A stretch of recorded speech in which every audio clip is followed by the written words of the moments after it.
Bonjour à tous, je suis Geoffrey. Ça fait pas mal de temps que je fais des vidéos sur YouTube et avant j'avais un format de vidéo qui consistait à regarder la vidéo de quelqu'un et de déconstruire un petit peu son argumentaire parce que selon moi son argumentaire est complètement pété. À vrai dire c'est un format que j'avais plus ou moins oublié parce que personnellement je pense qu'au bout d'un moment il n'y avait plus trop d'intérêt à faire ce genre de vidéos, surtout dans la forme dans laquelle ils étaient. En l'occurrence, avec la vidéo de Cyrus North, je n'ai pas trouvé d'autre format qui aurait pu être mieux adapté à cela. Alors précédemment, ce que j'avais l'habitude de faire dans ce format de vidéo, c'est que j'anonymisais la personne. Savoir que je faisais en sorte qu'on ne voyait pas la personne et que je ne la mentionnais pas. Pour le coup, vous voyez bien que j'ai dérogé à cette règle, à savoir que j'ai complètement mentionné la personne dont on va parler aujourd'hui, parce que je pense que son discours est pernicieux, délétère, dangereux. Dangereux dans le sens où Cyrus North est un vidéaste sur YouTube qui a quelque chose comme 640 000 abonnés.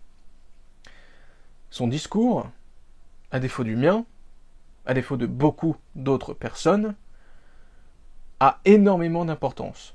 Surtout quand on sait que on peut le considérer comme un YouTuber mainstream, un YouTuber conventionnel, un YouTuber que tout le monde connaît.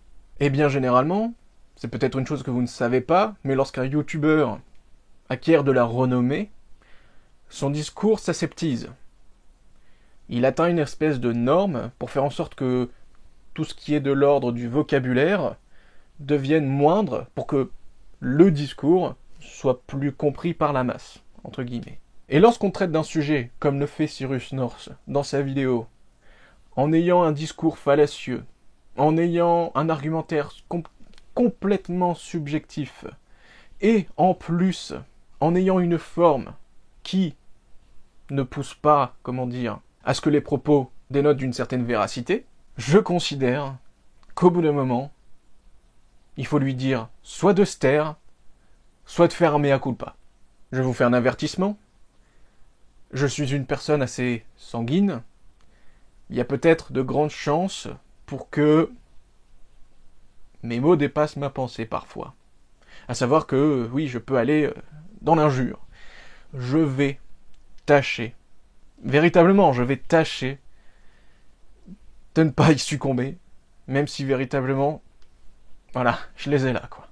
Déconstruisons sans plus tarder la vidéo de Cyrus North, intitulée « Le problème avec la piqûre et le pass ». Donc, effectivement, il va falloir que je prenne certaines précautions oratoires, parce que malheureusement, il y a de très grandes chances pour que ma vidéo, contrairement à la sienne, puisse tout à fait disparaître et puisse être strikée, comme on dit dans le jargon YouTube. À savoir qu'elle sera attaquée parce que ce que je peux dire éventuellement serait faux selon, attention, c'est très important, selon les règles de la communauté YouTube. C'est parti. J'espère que vous allez bien et que vous passez un bon été. Je sais pas vous, mais moi, ces dernières semaines là, je revis quoi, je regoute à la vie d'avant, entre les restaurants, les cinémas. C'est un plaisir quoi, c'est un plaisir. Mais pour combien de temps? C'est ça la question. Aujourd'hui, je vais vous parler du vaccin et du pass sanitaire. C'est un sujet qui est très complexe parce qu'on est tenté de mettre les gens dans des cases alors que c'est impossible quoi. Il y a des gens qui sont anti-vax, il y a des gens qui sont pour le vaccin mais contre le pass sanitaire. Il y a des gens qui n'ont pas de problème avec le vaccin en soi, mais en fait, ils aiment pas qu'on leur dise quoi faire. Il y a vraiment de tout. Il y a tellement de raisons différentes que c'est très difficile d'avoir un discours cohérent et de discuter de ces choses-là, parce qu'on est vite tenté de faire des présupposés sur les gens, et ça, c'est pas bon. Donc c'est quelque chose que je vais essayer d'éviter de faire dans cette vidéo. Néanmoins, si vous êtes pour ou contre le vaccin et ou le pass sanitaire, il est possible qu'il y ait un moment dans la vidéo où vous vous sentiez pas trop concerné. Restez, parce que c'est sûrement juste momentané. En plus de ça, dans les réseaux sociaux comme Twitter, Instagram, etc., on nous pousse à être rapide, donc concis et à simplifier, donc souvent être dans l'erreur. Là, dans cette vidéo, moi, j'ai envie de prendre le temps, parce que j'ai le luxe de pouvoir le faire. Je vais pas prendre trop de temps non plus. Signe du destin, la gélatine sur le projecteur a décidé de se barrer. Si ça c'est pas un signe qu'il fallait arrêter tout de suite ce massacre, Bref, pour l'instant, je n'ai pas grand-chose à dire par rapport à ce qu'il vient de dire tout de suite. Cela étant, il y a quelques petits détails que j'aimerais mettre en avant, parce que selon moi, il dénote d'une certaine forme d'hypocrisie. Une hypocrisie, mais vraiment à petite échelle, et en plus c'est dans les détails, mais c'est une certaine forme d'hypocrisie. Parce que par exemple, il te dit au bout d'un moment, la situation, de manière générale, nous pousse à faire en sorte à ce que les gens rentrent dans les cases. Ou plus ou moins à ce qu'on pousse de nous-mêmes les gens dans certaines cases pour pouvoir essayer de leur attribuer des attributs, justement, et pour pouvoir ensuite, gérer la manière dont on discourt avec les personnes en fonction de leurs attributs. Donc c'est très sympathique. C'est très sympathique parce que vous voyez, pour le coup, il nous dit, regardez, moi, contrairement à ça, je vais être ouvert d'esprit et je vais faire en sorte de ne pas mettre les gens dans les cases. On verra bien que pour le coup, plus tard dans la vidéo, c'est faux, hein, c'est complètement faux. Au bout d'un moment, il n'y a plus aucune séparation entre qu'est-ce que, quoi, comment. Non. Toi, t'es ceci, toi, t'es cela. Et puis au bout d'un moment, toi, t'as plus le droit de parler, toi, t'as plus le droit de parler. Je viens de me souvenir de ce même de Oprah, là, où elle est là. Tu ne parles pas, personne ne parle. Voilà, ça m'a fait penser à ça. Donc voilà, on verra plus tard que c'est faux. Au bout d'un moment, lui, les gens et les petites cases, c'est super important pour lui, pour pouvoir faire en sorte que son discours par la suite puisse être bien implémenté dans le cerveau. Oui, j'utilise ces mots qui sont peut-être forts de but en blanc, mais c'est ce que je pense. T'as le droit de dire ce que tu veux dans les commentaires, t'as le droit de disliker aussi si tu veux. Et la deuxième chose qu'il faut prendre en compte, mais qui n'aura d'importance que plus tard, c'est la phrase « J'ai envie de prendre du temps parce que j'ai le luxe de pouvoir le faire ». C'est effectivement très important, et ça reviendra en temps voulu. Je vous demande juste de patienter un petit moment. Ce que je vais faire dans cette vidéo, c'est de faire comme si je jouais à SimCity. C'est-à-dire faire comme si j'étais le seul décisionnaire en France face à la crise du Covid. Ça commence très mal. Ça commence très mal parce que, et excusez-moi, hein, je vais me permettre de le tutoyer directement, parce que vous l'avez vu dans le titre de la vidéo, c'est une réponse. Je vais me permettre de le tutoyer et de lui dire, mais c'est ça ton angle d'attaque? Tu veux parler d'enjeux politiques et de prise de décision importante pour la vie, de manière générale, de plusieurs milliers d'individus, surtout en essayant de ne pas infantiliser le discours, sous l'angle de « tu joues aux jeux vidéo ». Parler d'une pandémie mondiale sous le prisme de « c'est moi qui joue aux jeux vidéo ». C'est ça ton angle d'attaque? Alors pourquoi pas, hein? Pourquoi pas, hein? C'est ce qu'on appelle une simulation. Vous pouvez voir que des jeux vidéo qui font des simulations de crise planétaire sanitaire, il y en a. J'ai oublié le nom, je m'en souviendrai pas, mais bon, c'est pas la question là tout de suite maintenant. Mais c'est ça ton angle d'attaque. Faire comme si, là, par rapport à ce qui vient de se passer depuis 1 an et demi, peut-être presque maintenant 2 ans, en fonction de quand est-ce que vous regardez la vidéo, faire en sorte que toutes ces choses-là, ça va être du ressort de toi qui joues aux jeux vidéo, qui joue à SimCity. Tout ça en ayant pris en compte le fait que ce soit un sujet grave et sérieux. Vas-y, je t'en prie, j'ai qu'une hâte, c'est de voir ce que tu vas nous dire. Déjà, il faut partir de la maladie. Et notamment une phrase qu'on entend souvent, qui est « le Covid, on le sait, ça touche surtout les vieux ». Et c'est faux. C'est faux, et ce pour 3 raisons. D'abord, il n'y a pas que les formes graves. Les formes graves, on s'est focalisé dessus parce que c'est elles qui remplissent les hôpitaux, et donc c'est elles qui font que notre système de santé tombe à genoux. Et donc c'est ce qu'on veut éviter à tout prix. Mais il y a d'autres formes, par exemple le Covid long, vous en avez peut-être un autour de vous. Voilà, c'est un Covid, comme son nom l'indique, qui est sur la durée. Ça peut être 3 mois, 6 mois, 10 mois, ça peut être long. Voilà, ça peut être très long, avec différents symptômes. C'est une maladie qu'on connaît encore très mal, on a du mal à évaluer les séquelles sur le long terme, bref, c'est relou. Deuxièmement, chose très importante et souvent sous-estimée, c'est que plus le virus circule, et plus il mute. Et plus il mute, plus on a de chances de se retrouver avec un virus encore plus violent. Bah ça continue mal. On commençait mal, mais ça continue mal. Non pas parce que il a dit quelque chose qui est faux, mais plus parce que il veut nous éduquer sur le sujet. Donc moi,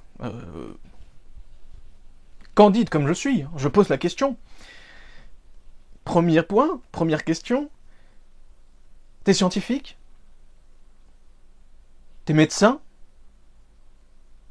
T'es virologue? T'es épidémiologiste?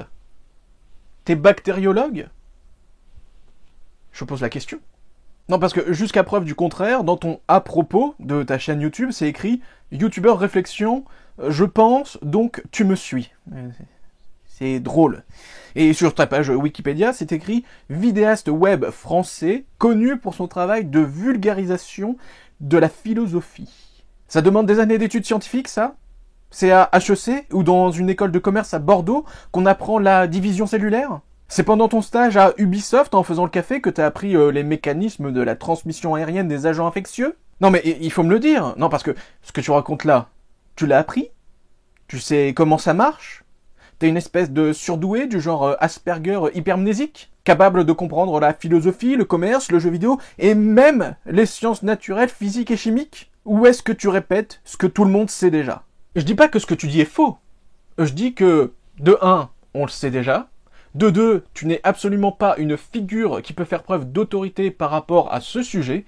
Et de 3, ton discours ressemble bien plus, pour l'instant, à « je vais vous balancer des vérités générales, tel un verre d'eau, pour que la pilule puisse bien passer après ». Les variants genre indien, brésilien, anglais, etc., ils sont arrivés à des moments où ces pays-là étaient vraiment surinfectés. Donc il y avait énormément de cas, et c'est un gros terrain de jeu pour le virus, pour qu'il puisse se multiplier et donc muter. Et donc dans toutes ces mutations, eh ben, il y en a une, de temps en temps, qui écrase les autres, qui est plus forte que les autres, qui est plus violente que les autres, etc. Donc quand les jeunes ils se contaminent entre eux, certes, il n'y a pas de forme grave, mais par contre, le virus, il peut muter à fond, et donc on peut se retrouver avec une forme plus violente. Ça, c'est vraiment quelque chose qu'on veut éviter. Troisièmement, et pour moi c'est peut-être le plus important, on parle souvent d'un point de vue sanitaire basique, genre les cas graves, les morts, Covid long, ce genre de choses. Mais le Covid, c'est pas que ça. Hein. La santé mentale, l'économie, enfin tout ce qu'on vit en fait depuis plus d'1 an là.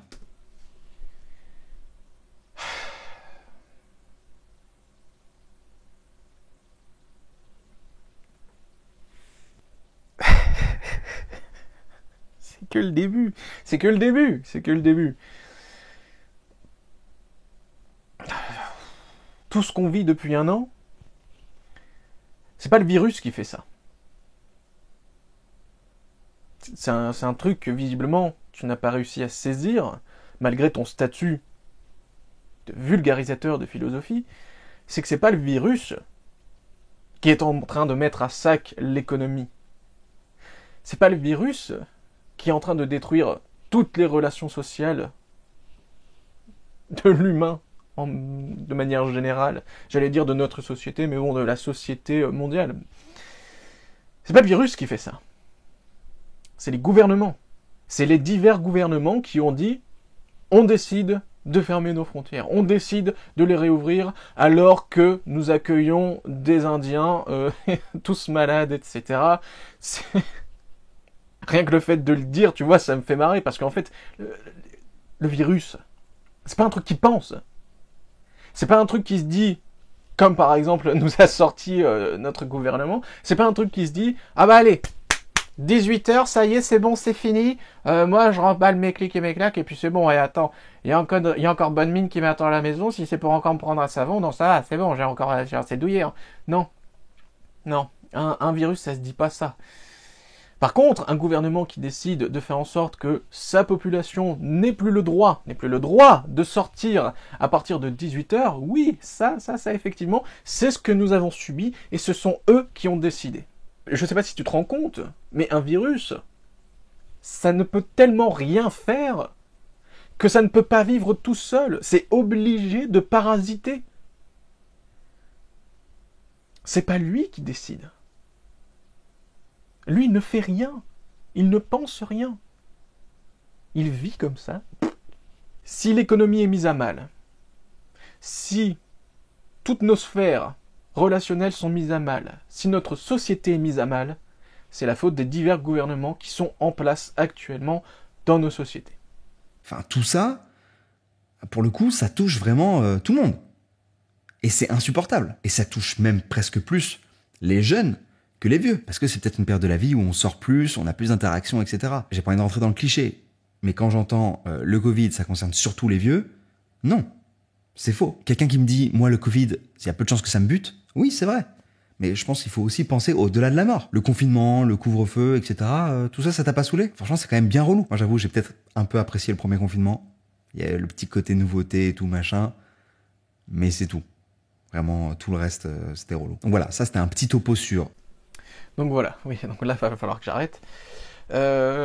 J'espère que vous êtes prêts.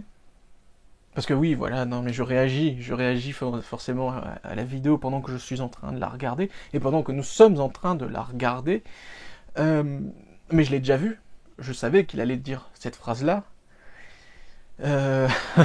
Comment dire? Alors certes, moi si tu veux, Cyrus North, j'ai une toute petite formation d'acteur, hein, vraiment. Mais là, pour le coup, là non, je ne joue plus. Je ne joue pas. Encore une fois, le fait de t'entendre dire le premier confinement, j'ai plutôt apprécié, même encore maintenant, voilà.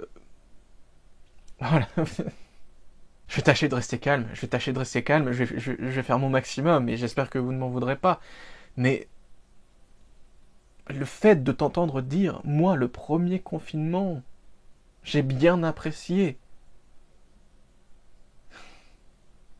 Effectivement, lorsqu'on est un youtubeur à 640 000 abonnés, qu'on ne fait que 2 vidéos par mois et qu'on gagne approximativement, hein, j'ai pas les chiffres, j'ai pas ta fiche de paie, pardon, qu'on gagne approximativement un SMIC par mois, en plus des donations sur Tipeee, d'une centaine de donateurs, qu'on a parfois l'occasion de faire des collaborations avec des web TV, avec Arte, et qu'on a l'occasion de faire toutes ces choses-là, effectivement, le confinement, ça doit pas être si compliqué que ça. Être confiné, ça a pas dû être si compliqué que ça pour toi, effectivement. Désolé, hein, vous allez peut-être m'accuser de faire de la morale, mais bon, au bout d'un moment, ce genre d'individus, il faut peut-être un petit peu les remettre à leur place, pardon. Pendant qu'on enregistrait une hausse des tentatives de suicide, des cas de dépression qui se développent même chez les enfants, des travailleurs qui se retrouvent à devoir payer des établissements qui n'en voient pas le bout et qui s'endettent jusqu'à peut-être la fin de leur vie, des soignants qui sont en rythme constant de travail intensif dans des conditions précaires, n'ayant pas le matériel adéquat, risquant jusqu'à leur vie et celle de leurs proches, pendant qu'on enregistre des taux records de violences conjugales et de violences sur les enfants, pendant que des personnes ont souffert de ne pas dire adieu à leurs proches qui souffraient seuls et mouraient seuls, pendant que d'autres se sont vus refuser des soins parce que les divers gouvernements ont saccagé nos institutions de la santé, toi, t'as le culot de dire que tu as apprécié le confinement? T'as le culot de venir devant tes 640 000 abonnés et de dire ça? Des raclures, j'en ai connu. Mais comme toi, là, pour le coup, on continue. Qui touche le Covid? La réponse, tout le monde. Alors depuis le temps, on a quand même pensé à quelques manières de lutter contre cette maladie, hein, parce que ça fait plus d'1 an qu'on se la coltine. Je me suis tapé une pub.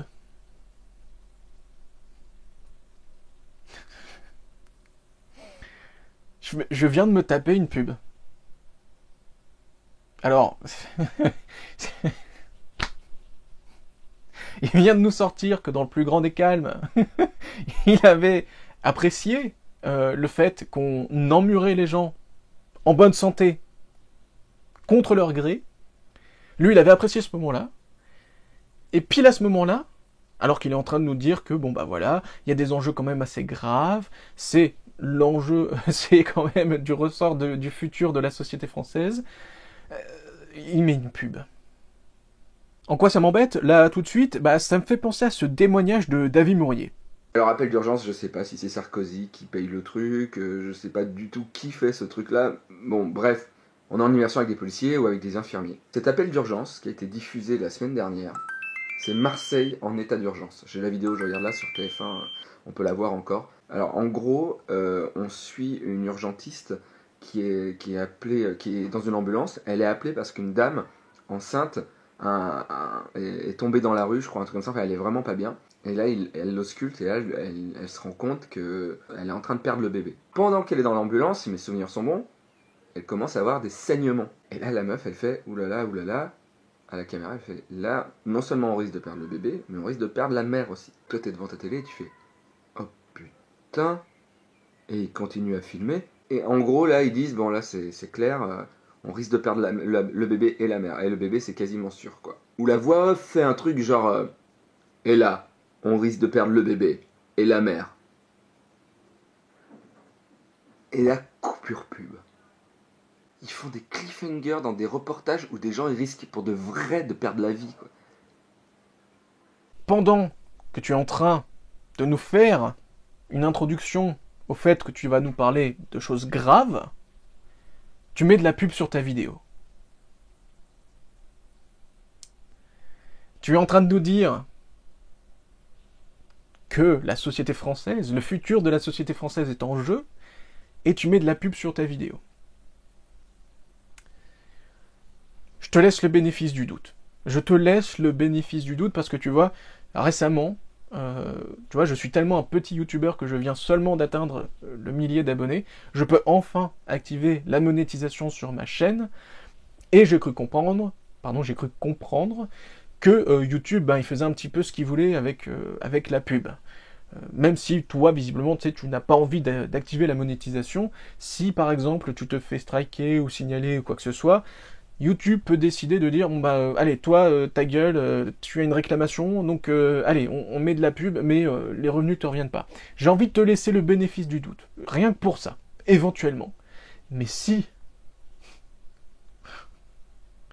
tu as décidé, de par toi-même, de mettre la pub sur cette vidéo, alors que tu es en train de nous dire que c'est super grave ce qui se passe, enfin c'est super grave, hein, comme je l'ai dit, hein, pour toi c'est une simulation sur SimCity, donc bon. Mais si t'as fait ça, bon, je laisse les gens regarder la vidéo, être seul juge de cette action. On continue. Il y a grosso modo, avec les avancées de la médecine, 2 solutions. Les traitements, donc c'est en gros une fois qu'on est infecté par la maladie, on va se guérir avec les traitements. Et la prévention, les vaccins, qui en gros, le but c'est de prévenir le fait d'être malade, pour ne pas tomber malade donc. Aujourd'hui, il n'y a aucun traitement qui a prouvé son efficacité contre le Covid. Il y a quelques jours ou quelques semaines, il y a l'ivermectine qui a fait un peu de bruit, etc. Parce qu'ils ont eu de bons résultats avec des hamsters. Voilà où on en est dans les traitements contre le Covid. Donc pour l'instant, il n'y a rien. Oh, comme c'est bizarre. Oh, alors 30 secondes seulement sur les traitements. Quand même. Non mais au moins il en aura parlé, hein, tu vois. C'est pas comme si il avait dit non, il y a eu 30 secondes. Sur 21 minutes, 21 secondes de vidéo, il y a 30 secondes sur les traitements. Les traitements, attention. Alors là, tel que je vous vois venir. Attention, les traitements, il n'y en a pas. Ah ben, c'est ce qu'il dit. C'est ce qu'il dit. Parce que le seul traitement qui existe, avec la cervelle bouillonnante qu'il a, et le fait qu'il soit très très très très documenté, il est tellement documenté qu'il veut nous faire partager son savoir, le seul traitement qui existe, qui a fait du bruit récemment, il ne fonctionne que sur les hamsters. Ça, pour les quelques personnes qui seraient ignorants de cette figure de style, ça s'appelle empoisonner le puits. À savoir que on décrédibilise une information, qu'elle soit vraie ou fausse, pour que par la suite on puisse dire, regardez, c'est cette solution qu'il faut. Parce que bon, monsieur est impartial, je vous laisse en juger par vous-même. Du coup, est-ce que ça vaut le coup que je me vaccine, quoi ? Cette question, elle n'a plus de sens, en fait. Parce qu'il n'y a pas de risque au vaccin. Donc, le risque du Covid est forcément supérieur au risque du vaccin. Et vraiment, de manière très honnête, la réponse à la question « est-ce que je vais me faire vacciner ?» la réponse est évidemment oui, en fait. Oui. Monsieur, il a le temps de réfléchir, il a le luxe de prendre le temps. Bah oui, bien sûr. Il ne met pas les gens dans les cases. Bon, il n'a encore rien dit pour le coup. Donc vas-y, suis ton chemin de pensée. C'était comment? Oui, tu penses, donc je te suis. C'est toujours très rigolo, c'est... Même là, tu vois, je suis... hurlalimax de rigolax. Reprenons. Voilà où on en est dans les traitements contre le Covid. Donc pour l'instant, il n'y a rien. Il reste donc la vaccination. Alors ça tombe bien. Ah! Ah! Vous m'envoyez tous tes bobies. On en a développé plusieurs, plus ou moins efficaces, avec différentes technologies. Les plus répandues en France ont d'ailleurs une efficacité assez dingue, avec plus de 95% de protection contre les formes graves. C'est normal de douter, notamment douter du vaccin. C'est sain de douter de manière générale. Ce qui l'est moins par contre, c'est de rester dans ce doute et de ne pas faire l'effort d'aller chercher l'information qui pourtant est accessible. Je ne vais pas donner tous les arguments rassurants par rapport au vaccin, tout simplement parce que j'ai fait une vidéo sur le sujet il y a quelques mois maintenant, qui est toujours d'actualité. Je vous mets un lien dans la description. Il y a un autre argument par contre dont je n'avais pas parlé dans ma vidéo et qui revient récemment, qui est le fait que voilà, le vaccin est toujours en phase de test. C'est quelque chose qui revient souvent dans les discours des personnes qui ne veulent pas se faire vacciner. Et c'est vrai, il est toujours en phase de test. Il est en phase numéro 3. Alors, avant de s'alarmer, il faut comprendre c'est quoi la phase de test numéro 3. La phase de test numéro 3, elle vise à tester l'efficacité et la sécurité du vaccin. C'est une phase qui a commencé en janvier dernier, donc janvier 2020. Et en novembre, on avait déjà des résultats dont je me suis servi pour faire ma vidéo précédente. On va pas arrêter. Alors là, je suis obligé de mettre en pause parce que, bon, on a compris, hein. On a compris. Hashtag vite ma dose, quoi. Comme ils disent. Non, alors, je ne suis pas anti-vaccin. Ah non, mais il faut le dire. Il faut le dire. Il faut le dire parce que, voilà, ce sont des précautions oratoires qu'il faut dire. Je vais pas vous sortir mon carnet de vaccination parce que, comme vous le savez, il y a une chose qu'on a inventée il y a quelques temps de ça, hein, franchement, c'était au tout début. Donc ça remonte à vraiment il y a très peu de temps. Ça s'appelle le secret médical. Hein, bon voilà. Donc non, je ne suis pas anti-vaccin, loin de là. Parce que là, ce serait trop facile. Ce serait trop facile, forcément. J'ai une démarche un petit peu goguenarde, hein, je rigole, etc. Donc, anti-vaccin deviendrait anti-science, anti-science deviendrait rétrograde, rétrograde deviendrait les heures les plus sombres, quasiment le nazisme. Bref, vous savez un petit peu comment ça fonctionne maintenant, la rhétorique chez ces gens-là. Bref, non, moi, il y a une chose... c'est pas tant qu'il dit quelque chose de faux, hein. Attention, hein. Non. Quoique. Il y a quelque chose qui me fait tiquer. Je vais vous mettre l'image. Dans un premier temps, lorsqu'il nous dit que les piqûres sont en phase 3, phase visant à tester l'efficacité et la sécurité, il nous dit que ça a commencé en janvier 2020. Mais visiblement, il s'est trompé, parce qu'il a pris le soin de mettre la bonne date à l'écran. Là, tout en bas, en petit, à droite, là. Bon, je vais me permettre de digresser vis-à-vis de ça, mais les mecs comme toi, dès que vous avez passé le cap des 100 000 abonnés, vous devenez des feignasses en fait. Non mais parce que, bon, je ne sais pas. Tu vois là, tel que je suis, je ne sais pas si tu as un autre emploi que celui de vidéaste, donc ce que je vais dire peut ne pas prendre de poids. Mais c'était trop dur d'enregistrer un erratum vocal? Ou est-ce que c'était trop dur de mettre le texte en plus gros? Ou à défaut de le centrer? Parce que là, c'est pas un détail, tu vois. C'est pas un petit détail du genre « Oups, j'ai fait une faute de prononciation, désolé ». Non, c'est une date. Dans le sens où cette phase 3, cette phase de test d'efficacité et de sûreté, n'a pas commencé en janvier, mais en juillet. En quoi c'est important? Bah, écoute mon coco, commence à construire une maison en janvier, reviens en mai, tu me dis si elle est terminée. Parce qu'il s'est donc actuellement passé 5 mois entre juillet et novembre. De janvier à mai, ça fait 5 mois, pour reprendre ce que je disais juste avant. Il s'est passé 5 mois entre juillet et novembre. En quoi c'est malhonnête ce qu'il est en train de faire? À cette question, je vais vous poser une autre question. Qui prend la peine de regarder assidûment une vidéo YouTube? J'ai bien envie de voir ses stats YouTube pour savoir quelle tranche d'âge il atteint en particulier, mais on sait que de manière générale, les gens ne regardent pas ou peu les vidéos YouTube de ce genre. Ils les écoutent. Avec son erreur de prononciation, il est en train de faire quoi? Il est en train de faire penser qu'il y a eu de janvier, février, mars, avril, mai, juin, juillet, août, septembre, octobre, novembre, 11 mois et pas 5, quasiment 1 an donc, de phase 3, de phase de test d'efficacité et de sûreté. Il n'y a personne qui va lire sa petite annotation en bas à droite. C'est tellement petit que je suis sûr que sur un smartphone, ça se voit pas. Monsieur le youtubeur spécialiste philosophe, je pense donc tu me suis, il a pas le temps de faire un erratum de 5 secondes. Non, bah non, il est beaucoup trop occupé à faire 2 vidéos par mois. Il est beaucoup trop occupé à regarder, je ne sais pas, moi par exemple, Il était une fois la vie, hein, pour nous apprendre encore plus de choses. Ça m'énerve, ça m'énerve. Et dans un deuxième temps, parce que oui, c'était que le premier temps, dans un deuxième temps, oui, les différentes piqûres sont toujours en phase 3. Ils sont toujours, à l'heure actuelle, en phase de test d'efficacité de sûreté. Donc, ils sont toujours en phase de test. Donc, ils sont pas finis. Et ça suffit à certains pour dire « va te faire foutre ». En fait, c'est marrant que tu dises indirectement et insidieusement, attention, mot intelligent, vous allez voir, vous allez comprendre pourquoi est-ce que je dis ça plus tard, le fait que tu dises que les gens ne font pas l'effort de se renseigner, alors que c'est possible et simple, mais tu crois que les gens, ils ont que ça à foutre? Tu crois que l'ouvrier qui se lève à 6h pour revenir à 19h chez lui, il a le temps de se renseigner sur ça? Tu crois que la femme qui se lève à 4h du matin, qui prend les transports en commun, qui laisse son fils à la nourrice, qui bosse dans des cuisines non-stop et qui rentre chez elle à 16h et qui doit ensuite s'occuper de son enfant et de sa maison, elle a le temps de se renseigner? Tu crois qu'elle a le temps de regarder ta vidéo pour se renseigner? Le monde, il est pas fait de CSP+, qui touchent 4K € par mois, en se branlant la nouille toute la journée, qui passent le plus clair de leur temps à se pavaner sur les réseaux sociaux, ou à sortir des vidéos complètement éclatées et pleines de morale esclave 2 fois par mois. Les gens qui travaillent, qui ne font pas l'effort de se renseigner, ils attendent du gouvernement qu'on puisse lui faire confiance. Que le gouvernement lui donne une vraie marche à suivre.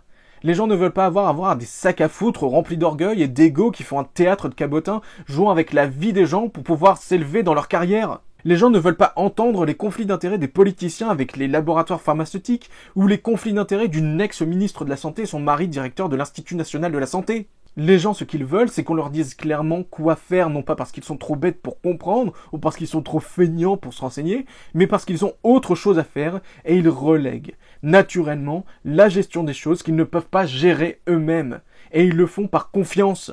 Comment tu peux faire confiance à un gouvernement qui, lorsqu'un virus inconnu se propage dans le monde, te dit qu'on n'a pas besoin de masques pour se protéger, mais dès qu'on a pu recevoir de nouveau des stocks de masques, c'est super important pour la santé. Tellement important qu'il faut en porter même dehors. Faudrait même en porter en présence de sa famille, ne pas oublier, tu sais, de l'enlever pour pouvoir prendre une bouchée. Tu sais, moi qui ai pris l'avion le week-end dernier, le week-end avant pour rentrer de Nice, on me faisait remettre mon masque entre chaque bouchée pour mâcher. Ouais. Et Dieu sait que tu mâches les gens. Ouais, enfin, d'un autre côté, il y a beaucoup de pompage. Non, alors qu'on te dit que dans l'avion, vu les clims et le brassage d'air et les filtrages qu'il y a, il n'y a jamais eu de cluster. Mais on dit dans les avions. Dans l'avion, contrôleur te disait, monsieur Marchal, écoute, finissez votre bouchée. Je te jure. L'hôtesse est venue à côté de moi, je mangeais un sandwich, elle me dit, monsieur, vous remettez votre masque entre chaque bouchée. Et donc... Et t'as réussi à rester calme ou pas? Mais tu es obligé, moi, parce que si tu veux, c'est un ordre. Si le pilote, tu l'as fini ton sandwich? Si le pilote estime que tu ne respectes pas, il décolle pas et il te fait sortir de l'avion. Le gros problème que t'as, et le truc que t'arrives pas à comprendre, avec ton énorme cerveau de vulgarisateur philosophie, parce que dans ta tête, ça doit souvent résonner comme « bah oui, forcément, je sais que j'ai raison », c'est que les gens n'ont pas confiance dans la piqûre, c'est qu'ils n'ont pas confiance dans le gouvernement. Un gouvernement qui, à multiples reprises, nous a prouvé qu'ils étaient médiocres, incompétents, arrogants, méprisants, avides, cupides. Jeanne n'a pas perdu le goût. Mais elle n'a plus faim en ce moment. Lucas n'a pas de courbature, mais il se sent comme vidé. Sophie n'a pas de problème respiratoire, mais parfois, elle a l'impression d'étouffer. Pas besoin d'avoir la Covid pour se sentir mal. Anxieux ou déprimé, pour aller mieux, parlez-en à vos proches ou à votre médecin. Vous êtes chirurgien vous-même, vous avez été chirurgien très longtemps, vous êtes chirurgien des hôpitaux.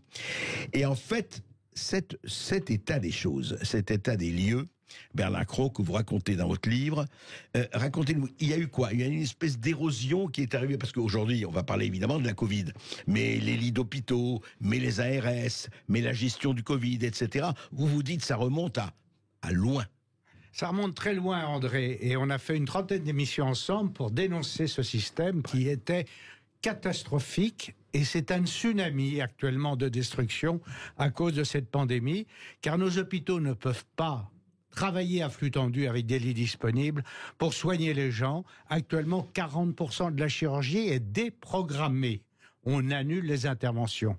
Axel Kahn a déclaré que 10% de plus de cancers allaient mourir par défaut de soins. Il exagère pas un peu, très franchement? Non, je pense qu'il a raison, parce que les cancers, par exemple, du tube digestif, on leur a dit, la haute autorité de santé, faut les irradier, on ne peut pas les opérer pour l'instant. Mais l'irradiation ne marche pas dans les tumeurs digestives. Voilà un exemple. Les gens, d'autre part, avaient peur, on leur disait, restez chez vous, prenez du Doliprane. Donc ils ne consultaient plus. Pas besoin d'avoir la Covid pour se sentir mal. Anxieux ou déprimé, pour aller mieux, parlez-en à vos proches ou à votre médecin. C'est 50 ans de destruction du système de santé, mais comme toujours, l'érosion, elle est progressive. Nous sommes dans un pays où la pensée unique est la suivante. L'État est tout puissant, doit tout contrôler par ses hauts fonctionnaires. Moins de dépenses de santé, moins de lits d'hôpitaux, moins de médecins. Et c'est ce qu'ils ont fait. Ils ont continué de fermer des lits. On a continué de fermer des lits, 7000 lits depuis 2019. Exact. Et on n'a créé aucun lit de soins intensifs. Et on n'a pas réouvert l'hôpital du Val-de-Grâce ou l'Hôtel Dieu pour y mettre des malades. Et les dégâts, moi j'en parle avec des pédiatres, j'en parle avec des confrères pédopsies. Ils sont un peu embêtés à la PHP parce qu'ils veulent pas se mettre en conflit avec les services de réa, mais il n'empêche qu'aujourd'hui, il y a les lits de réa, mais il y a les lits de pédopsychiatrie qui posent un problème aussi. Et la pédiatre avec qui j'en parlais me disait, mais je fais le même constat que vous, c'est-à-dire qu'aujourd'hui, à 1 an, après le début de la crise, on a une population qui ne s'effondrait pas et qui s'effondre, ce sont les 7-11 ans. Les 7-11 ans. C'est-à-dire, les 7-11 ans sont en train de s'effondrer. On a même des passages à l'acte violents, des défenestrations. Alors on me dit, mais madame, s'ils se défenestrent, c'est que les parents sont pas là. Les parents, ils vont pas bien. Donc, forcément, si les parents vont pas bien, ils sont pas en capacité de faire en sorte que l'enfant est bien. Pas besoin d'avoir la Covid pour se sentir mal. Anxieux ou déprimé, pour aller mieux, parlez-en à vos proches ou à votre médecin. On continue. Pour faire ma vidéo précédente, on va pas arrêter la phase de test dès qu'on a des premiers résultats. Ces premiers résultats, ils concernaient surtout la sécurité, c'est-à-dire les effets secondaires. Parce que comme je vous l'ai dit, les effets secondaires d'un vaccin, ils arrivent tout de suite. Ils vont pas arriver dans des années, quoi. Donc pourquoi on continue cette phase de test? C'est un scientifique qui te le dit. Ah, on dirait pas comme ça, hein, mais c'est un scientifique qui te le dit. Moi, je vous la fais pas à vous, hein. J'y connais rien, hein. Si ça se trouve, je peux faire comme lui, regarder 2 minutes sur Wikipédia pour comprendre comment ça fonctionne, et puis après je pourrais vous ressortir des mondanités et des vérités générales. Sauf que voilà, je prends pas la peine de faire ça. Parce que je pense que vous êtes un minimum intelligent. Mais enfin bref, ça n'est que mon point de vue. Bref, donc il vous dit ça. Ok, pas de souci. Ok. De toute façon... le futur a toujours raison. Hein. Le futur, c'est lui qui dit ce qui va se passer, ce qui va pas se passer. Hein. C'est pas Cyrus North, 640 000 abonnés, qui dit comment ça va se passer la vie, en fait. Bon, enfin bref, ça c'est une autre histoire. Continuons. Eh ben, pour mesurer l'efficacité.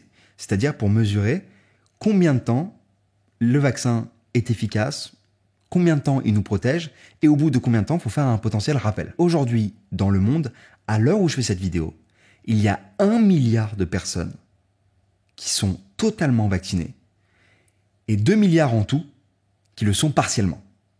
C'est énorme. Autre chose importante, le vaccin limite la propagation du virus. Au début, on ne savait pas. On n'avait pas les données qu'il fallait, on manquait d'études là-dessus. Maintenant, on les a.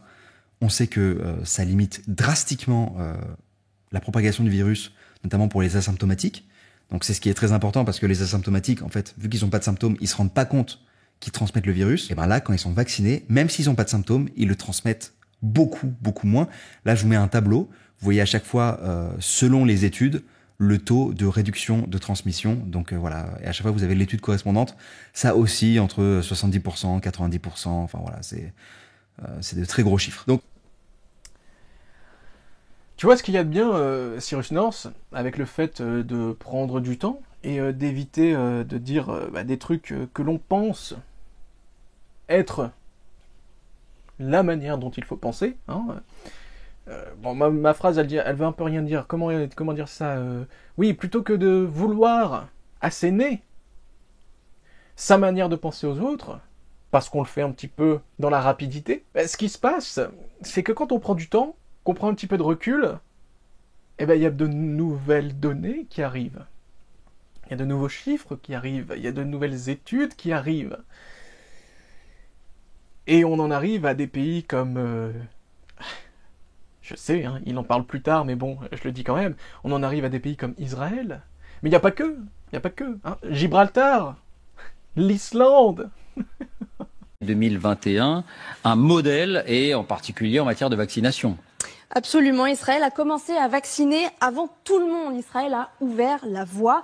89% de la population âgée de plus de 16 ans a reçu là-bas au moins une dose de vaccin. Mais surtout, c'est le cas de 94% des 90 ans et plus, 95% des 80-89 ans, c'est 96 même chez les 70-79 ans et 92% chez les 60-69 ans. Vous le voyez, on est très haut partout et c'est surtout beaucoup plus qu'en France en ce qui concerne les 80 ans et plus. Bon, et là on entre dans le vif du sujet et pourtant on peut parler d'envolée de l'épidémie en ce moment.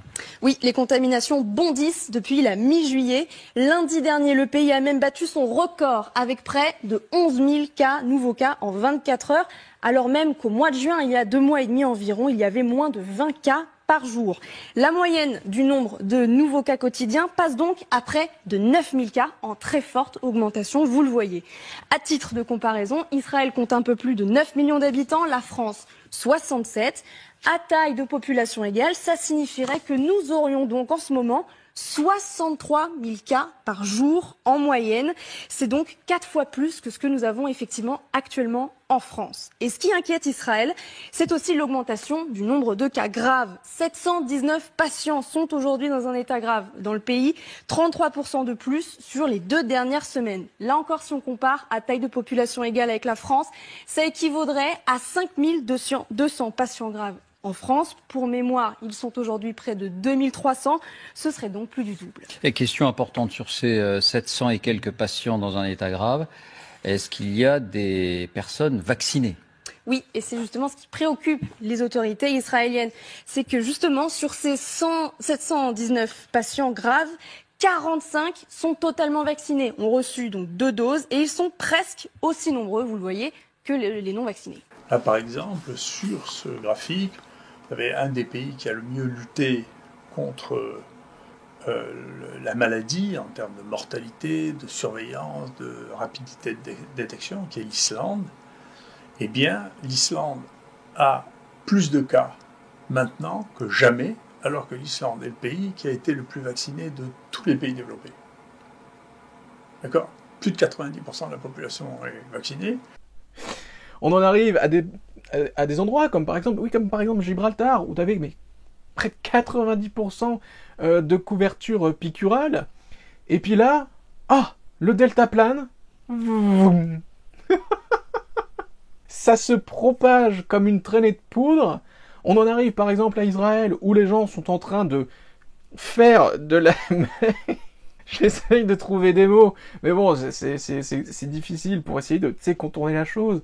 On en arrive donc à des cas comme Israël, où les gens ils sont en train de tchac le plus possible pour éviter un reconfinement. Tu vois, c'est ça ce qui est bien avec le fait de prendre un petit peu de recul. C'est de se dire que, oui, à 1 mois de temps, en 1 mois d'intervalle, les choses changent complètement. Et ce que tu dis, c'est complètement faux maintenant. Tout est faux. Ce que tu dis là est faux. Parce que la charge... on va pas rentrer dans les termes. Pardon, je vais pas essayer de rentrer dans les termes parce que sinon je vais vous perdre. Je vais laisser des gens parler. Des gens, et en plus, tu sais quoi ? C'est des gens, c'est des scientifiques, c'est des médecins. C'est parfait, non ? Vous avez une population de patients positifs, vous avez les vaccinés, vous avez les non vaccinés, vous regardez ce qui leur arrive. Est-ce qu'ils sont hospitalisés ? Est-ce qu'ils vont en réanimation ? Les données de l'IHU, Didier Raoult les a rapportées la semaine dernière.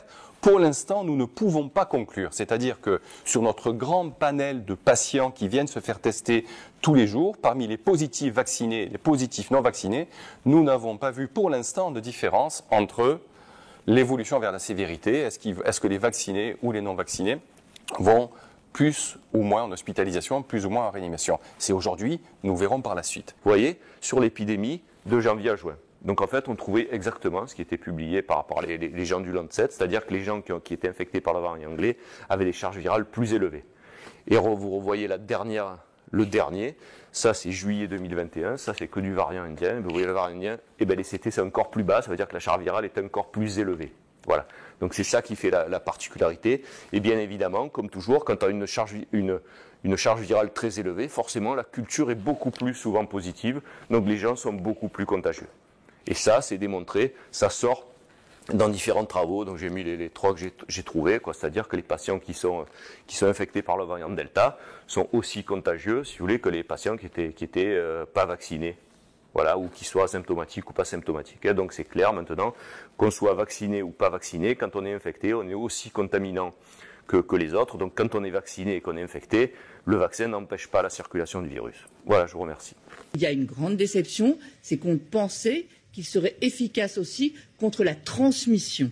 Et là, on s'aperçoit qu'il y a, les dernières études l'ont montré, on pensait que la charge virale, c'est-à-dire ce qui va permettre d'inoculer, de transmettre le virus, on pensait qu'elle serait moins importante, cette charge virale, chez les personnes vaccinées. Il s'avère qu'elle est à peu près identique chez les vaccinés et chez les non-vaccinés. En revanche, elle dure beaucoup moins longtemps. Donc, on transmet peut-être, mais beaucoup moins tout de même, qu'une personne non vaccinée. Et autre chose qui a été démontrée par de récentes études, c'est qu'on imaginait que l'immunité vaccinale était plus importante que l'immunité naturelle. Quand vous avez été infecté naturellement par le virus, on pensait qu'en fait l'immunité vaccinale était plus forte. Or, de récentes études montrent qu'en fait, c'est l'immunité naturelle. Lorsque vous avez été infecté naturellement par le virus, eh bien votre immunité est plus forte. Ce qui paraît assez logique. Donc voilà. Que tu sois pas piqûré ou piqûré, ben dans tous les cas, tu transmets quand même, t'es quand même contagieux. La seule chose que ça évite, éventuellement, ouais, c'est les formes graves. C'est bien, hein, c'est bien. Surtout quand on sait que les formes graves atteignent bien souvent les personnes atteintes de comorbidité ou les personnes âgées. Voilà. Donc ça, c'est sur les bateaux, sur la Diamond Princess ou l'USS Theodore Roosevelt ou Charles de Gaulle, vous voyez, qui sont des bateaux sur lesquels il y a beaucoup de gens qui ont été infectés, plus de 500 à chaque fois. On a pu mesurer la mortalité. Vous voyez que la mortalité est extrêmement faible chez les sujets jeunes, chez les 0-39 ans, pratiquement, quasiment aucun mort, d'accord, quelle que soit la prise en charge. En revanche, quand vous regardez à 40-59 ans, vous avez une différence dans la prise en charge qui commence à devenir importante. Donc c'est très bien, tu te fais piqûrer pour éviter d'avoir une maladie qui, dans la plupart des cas, ne te fera pas avoir une forme grave, mais en plus de ça, tu pourras quand même l'attraper et quand même la transmettre. Bah, moi j'ai envie de dire tout bénef, n'est-ce pas?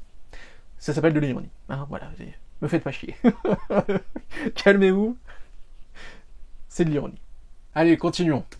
J'ai une maladie qui nique notre vie depuis plus d'1 an, et j'ai un vaccin qui est safe.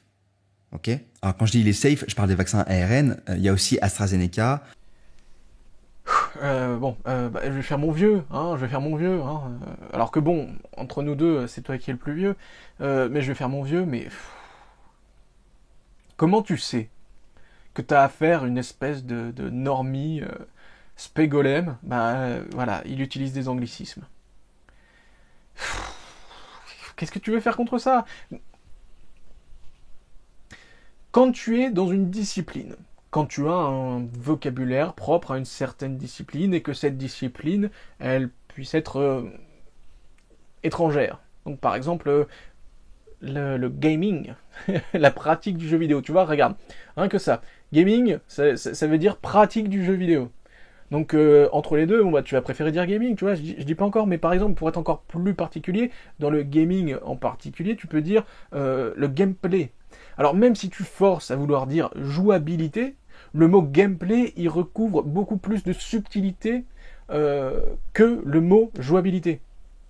J'espère que je ne me suis pas trompé entre les deux mots, parce que là, je m'écoute, je m'entends parler, et parfois je me perds. Mais bon, bref, ça c'est autre chose. Mais tu vois, donc, utiliser des mots propres à une certaine discipline, moi je dis pas le contraire. Mais là, tu fais une vidéo YouTube, et tu dis safe, pour dire sauf. Tu sais, comme dans sain et sauf. Il y a le même nombre de lettres. C'est la même syllabe. Il n'y a qu'une lettre qu'il faut changer, intervertir. Au bout d'un moment. Non, mais après voilà, c'est moi qui suis vieux. C'est moi qui suis vieux. Je ne comprends pas qu'il faut user d'anglicisme pour faire jeune. Non, j'ai pas envie de faire jeune, moi, en fait. J'accepte l'âge que j'ai. Voilà. Tu vois, sur mes notes, j'avais dit c'est pitoyable et c'est pathétique. Bon, ah mais merde, je l'ai dit quand même. C'est pitoyable et c'est pathétique. Allez, on va continuer. Par des vaccins ARN, il y a aussi AstraZeneca, où il y a eu quelques cas de thrombose en France. Ah, des thrombioses. Ah, des thrombioses. Tu vois, le mec, il est tellement super fort en médecine, etc., qu'il sait que les thrombioses, ça existe. Alors, mon copain, ça se dit thrombose. Alors, pour dire safe, il y a du monde. Pour dire thrombose correctement, il n'y a personne. Mais bon, voilà. De toute façon, les thromboses, voilà, il n'y en a eu que quelques-unes. Hein. Donc voilà, donc je me mets à rire, et je mets en pause encore, mais faut quand même vous rendre compte d'une chose, c'est que c'est une personne dont je ne connais pas l'activité professionnelle, mais que je suppose donc être vidéaste, qui te fait une vidéo YouTube 2 fois par mois, et qui vient te dire un petit peu, il faut que tu fasses ça, ça, ça, comme ça, et qui par la suite ne prend même pas la peine de refaire des prises quand il le peut. Ça m'arrive, hein, ça m'arrive parfois d'avoir des défauts de langage. Mais bon, personnellement, j'ai autre chose à foutre parfois que de juste faire des vidéos, ok? Ça m'arrive, tu vois, personnellement, même si... je tousse, je suis tout aide.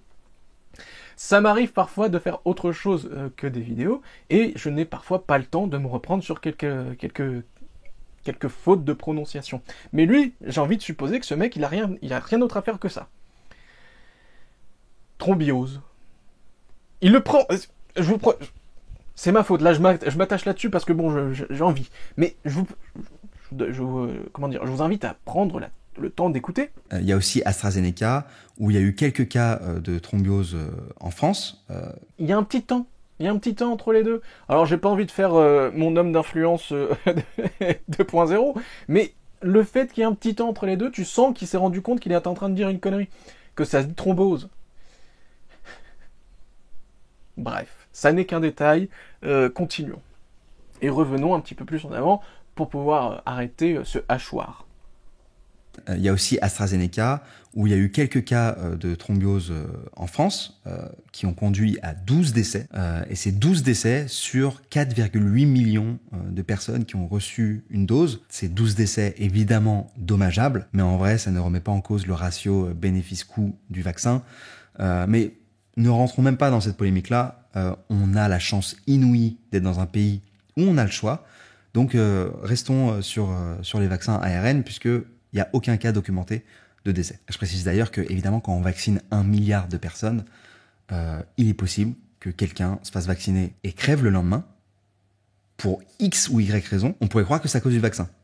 Mais non. En fait, faut vraiment séparer les corrélations et les conséquences. Encore une fois, sur 1 milliard ou 2 milliards de personnes qui reçoivent des doses, forcément, voilà, dans la vie de tous les jours, il y a des gens qui font des crises cardiaques, il y a des gens qui se font, je sais pas moi, qui font un AVC, ce genre de choses. Voilà, c'est des choses qui sont terribles, qui arrivent vraiment tout le temps. C'est pour ça que parfois, je vois les antivax qui me disent sur Twitter, ouais, je connais quelqu'un qui a été vacciné, le lendemain il est décédé, etc.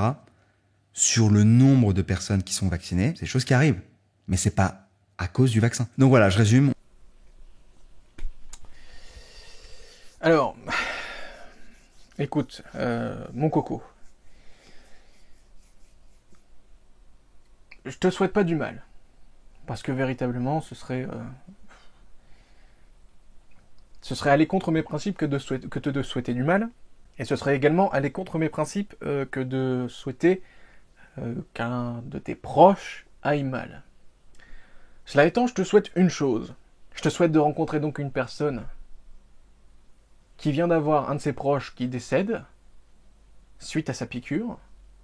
Et je veux que, en tes mots, tu ailles la voir et que tu lui dises, avec tes mots, oui, je sais, ton père ou ta grand-mère, ils viennent de crever, mais bon, de manière globale, c'est pas très grave, ou tout du moins, ça remet pas en question.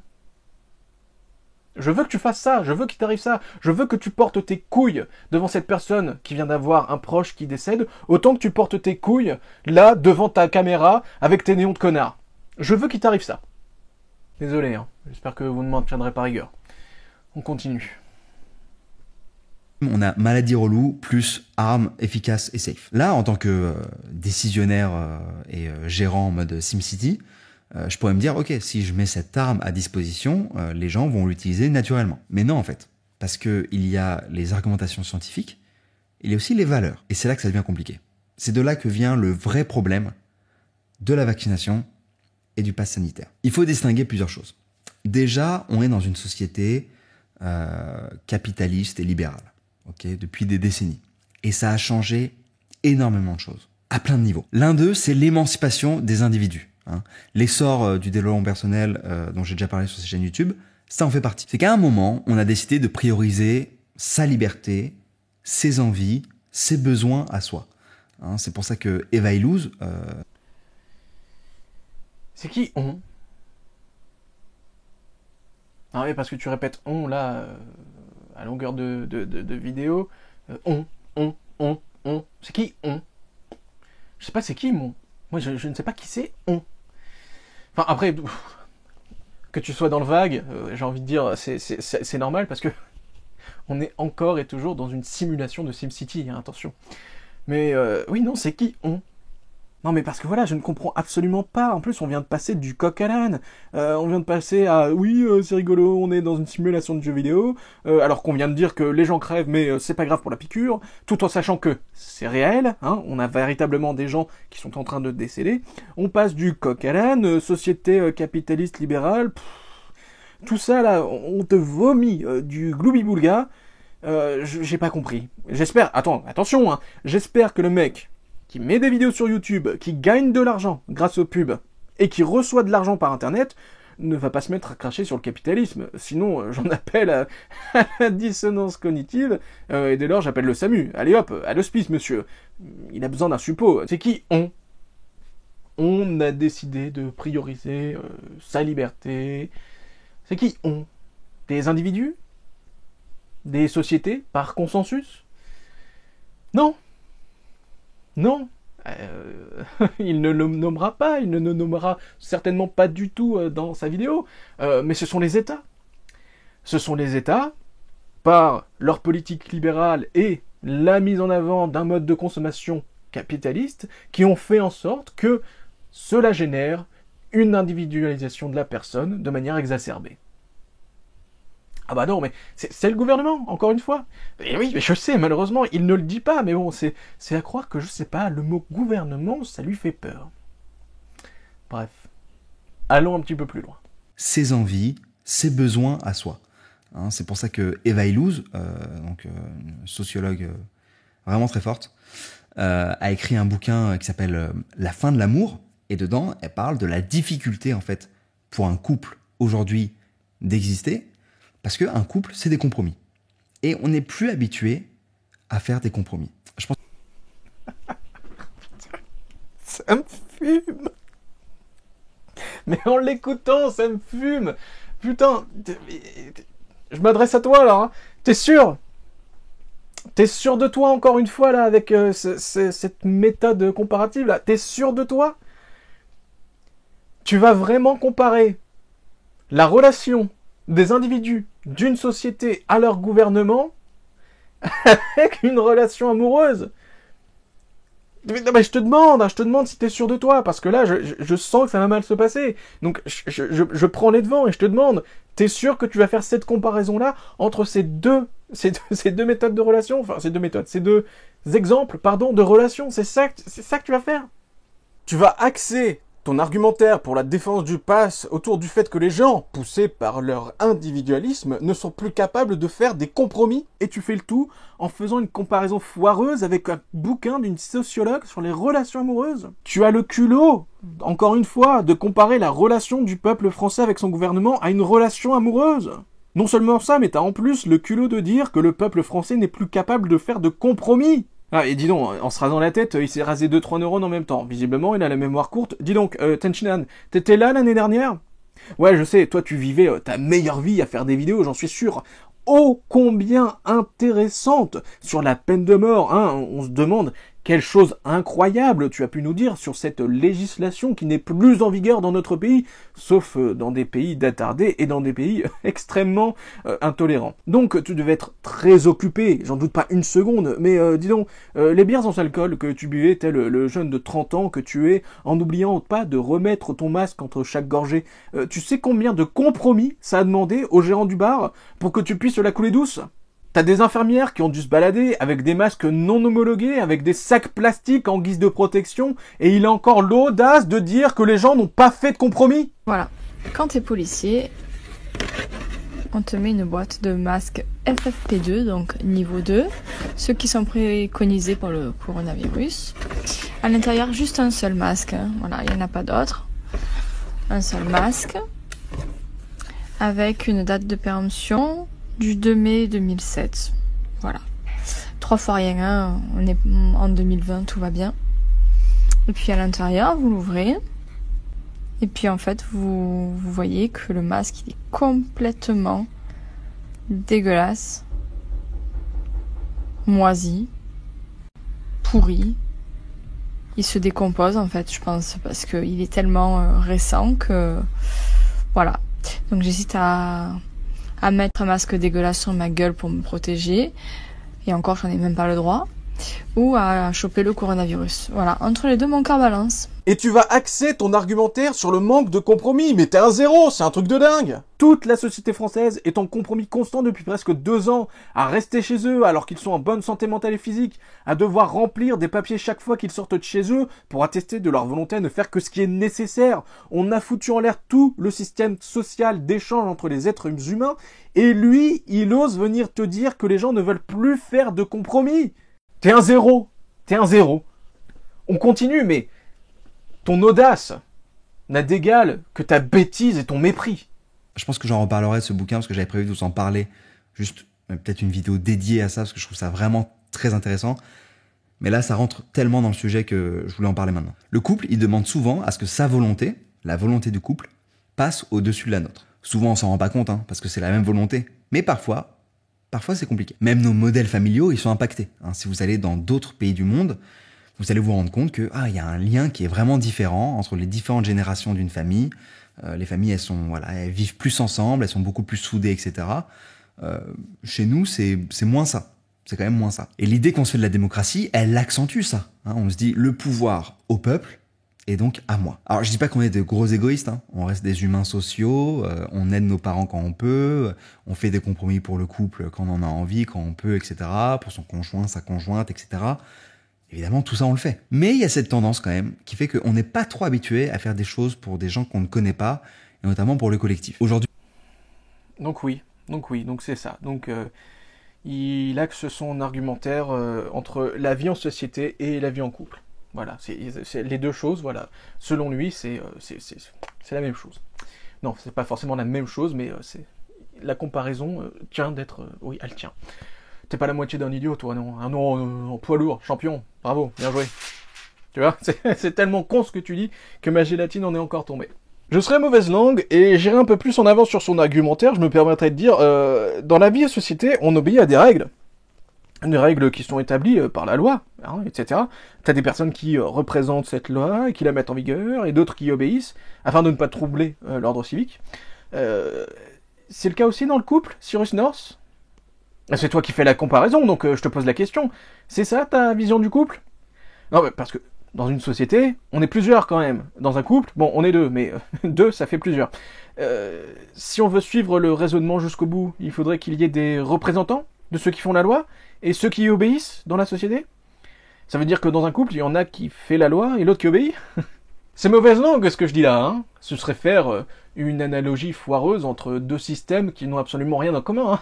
Hein. Ah, on continue.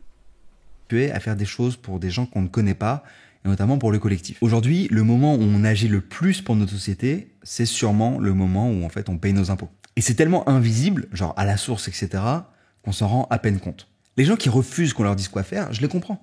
Hein, la plupart des malades. Le coût des impôts, il n'y a aucun rapport. Voilà, il n'y a aucun rapport. Y a pas de rapport. Ok, ben vas-y, continue. Les maladies, on s'en fout. Les gens font ce qu'ils veulent. Ils veulent fumer un paquet par jour, ok. Ok, on va juste monter le prix de la clope et on va utiliser cet argent pour l'assurance maladie parce que ça nous coûte cher les cancers du poumon. Les gens veulent pas faire attention au surpoids. Ok, on va pas leur interdire de manger trop ou manger mal. On va juste faire des campagnes genre manger 5 fruits et légumes, etc. Voilà, on va essayer de faire ce qu'on peut, mais on va pas leur interdire de manger ce qu'ils veulent. Mais là, le Covid, c'est différent. Parce qu'il y a un mot-clé qui est hyper important, c'est contagion. Je sais pas quoi dire. Je sais pas quoi dire. Je sais tellement pas quoi dire que il commence à se mettre à pleuvoir. Je sais pas quoi dire. Bah ouais, une maladie ça se transmet. Bah ouais. Sauf que toi, encore une fois, tes comparaisons et tes analogies elles sont complètement foireuses. J'avais oublié qu'on avait affaire à l'éminent scientifique Cyrus North. Pardonnez-moi, il nous éclaire de ses innombrables lumières. Malheureusement pour lui, il est hors sujet. Il te parle de maladies, mais il te parle de maladies liées à l'hygiène de vie, à savoir le surpoids ou l'obésité et les cancers, en l'occurrence le cancer du poumon. Ce sont des maladies liées à l'hygiène de vie parce que le surpoids ou l'obésité, quoi qu'on en dise, malgré les différents métabolismes des individus, ça peut s'éviter si tu fais attention à ce que tu manges. Encore une fois, il le met de manière tout à fait involontaire, hein, bien sûr, je le suppose, que le surpoids et l'obésité sont des conséquences du modèle capitaliste qui va préférer te faire de la production à grande échelle de bouffe OGM et sans valeur nutritionnelle, ainsi que l'implantation toujours plus grandissante de fast-food et autres merdes en tout genre. Mais bon, passons, on a bien compris qu'il ne dira pas du mal de gouvernement, et non. Et ensuite, pour le cancer du poumon, effectivement, on peut arrêter de fumer. Ouais, parce qu'il n'y a que la cigarette qui donne le cancer du poumon, hein, c'est bien connu. Encore une fois, il oublie que la cigarette n'est pas la seule cause du cancer du poumon. Hein. L'ouvrier en bâtiment, qui respire des sueurs et qui inhale des substances comme de la peinture, du goudron, etc., à longueur de journée, c'est pas par volonté qu'il chope une merde dans les poumons. Tu peux me croire. Non, là où il est malhonnête, donc, c'est parce qu'il te prend des maladies qui sont liées à l'hygiène de vie, pour te mettre en préambule que ta liberté et tes choix sont en fait nuisibles. Là où la maladie, celle dont on ne doit pas prononcer le nom, est une infection bactérienne. Un truc que tu ne peux pas contrôler. Un truc que tu peux pas contrôler, invisible à l'œil nu, qui se transmet par voie orale, aérienne ou de contact. Il le compare avec le fait que des gens décident par eux-mêmes de bouffer des burgers ou fumer des cigarettes. Ma liberté de manger de la malbouffe matin, midi et soir, ça amènera inévitablement à ce que je sois en position de surpoids ou d'obésité. Ma liberté de fumer 3 paquets de cigarettes par jour, ça amènera à ce que j'endommage mes voies respiratoires ainsi que mes poumons. Par contre, ma liberté de me faire piquer ou non ne m'assure pas, avec les récentes études qui ont été faites, que je n'attrape pas la maladie ou que je ne la propage pas. Ça, monsieur vulgarisateur philosophique, en philo, ça vaut 0 sur 20. C'est un hors-sujet. Continuons. Il y a un mot-clé qui est hyper important, c'est contagion. C'est une maladie qu'on attrape par les autres et qu'on refile aux autres dans des proportions énormes. Et ça fait qu'en fait, on est tous dans le même bateau. Et on doit solutionner ce problème ensemble. Le vrai problème du vaccin, c'est pas ce qu'il y a dedans, ça on l'a vu, c'est safe. Son vrai problème, c'est que s'injecter un vaccin dont on n'a pas forcément besoin à l'échelle individuelle, ça va chercher une partie en nous qu'on n'a pas l'habitude de solliciter. C'est la corde du collectif.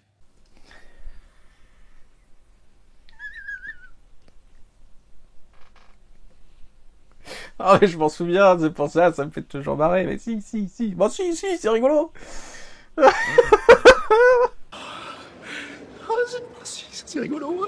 La corde du collectif. Ah bah si, il y a quelque chose de beau. Il y a quelque chose de beau, tu vois. La corde du collectif. Oh. Cyrus North, ministre de la Santé dans quelques années. Moi, c'est ce que je veux voir. Hein. Non, mais franchement, ferme-la à tout jamais au bout d'un moment.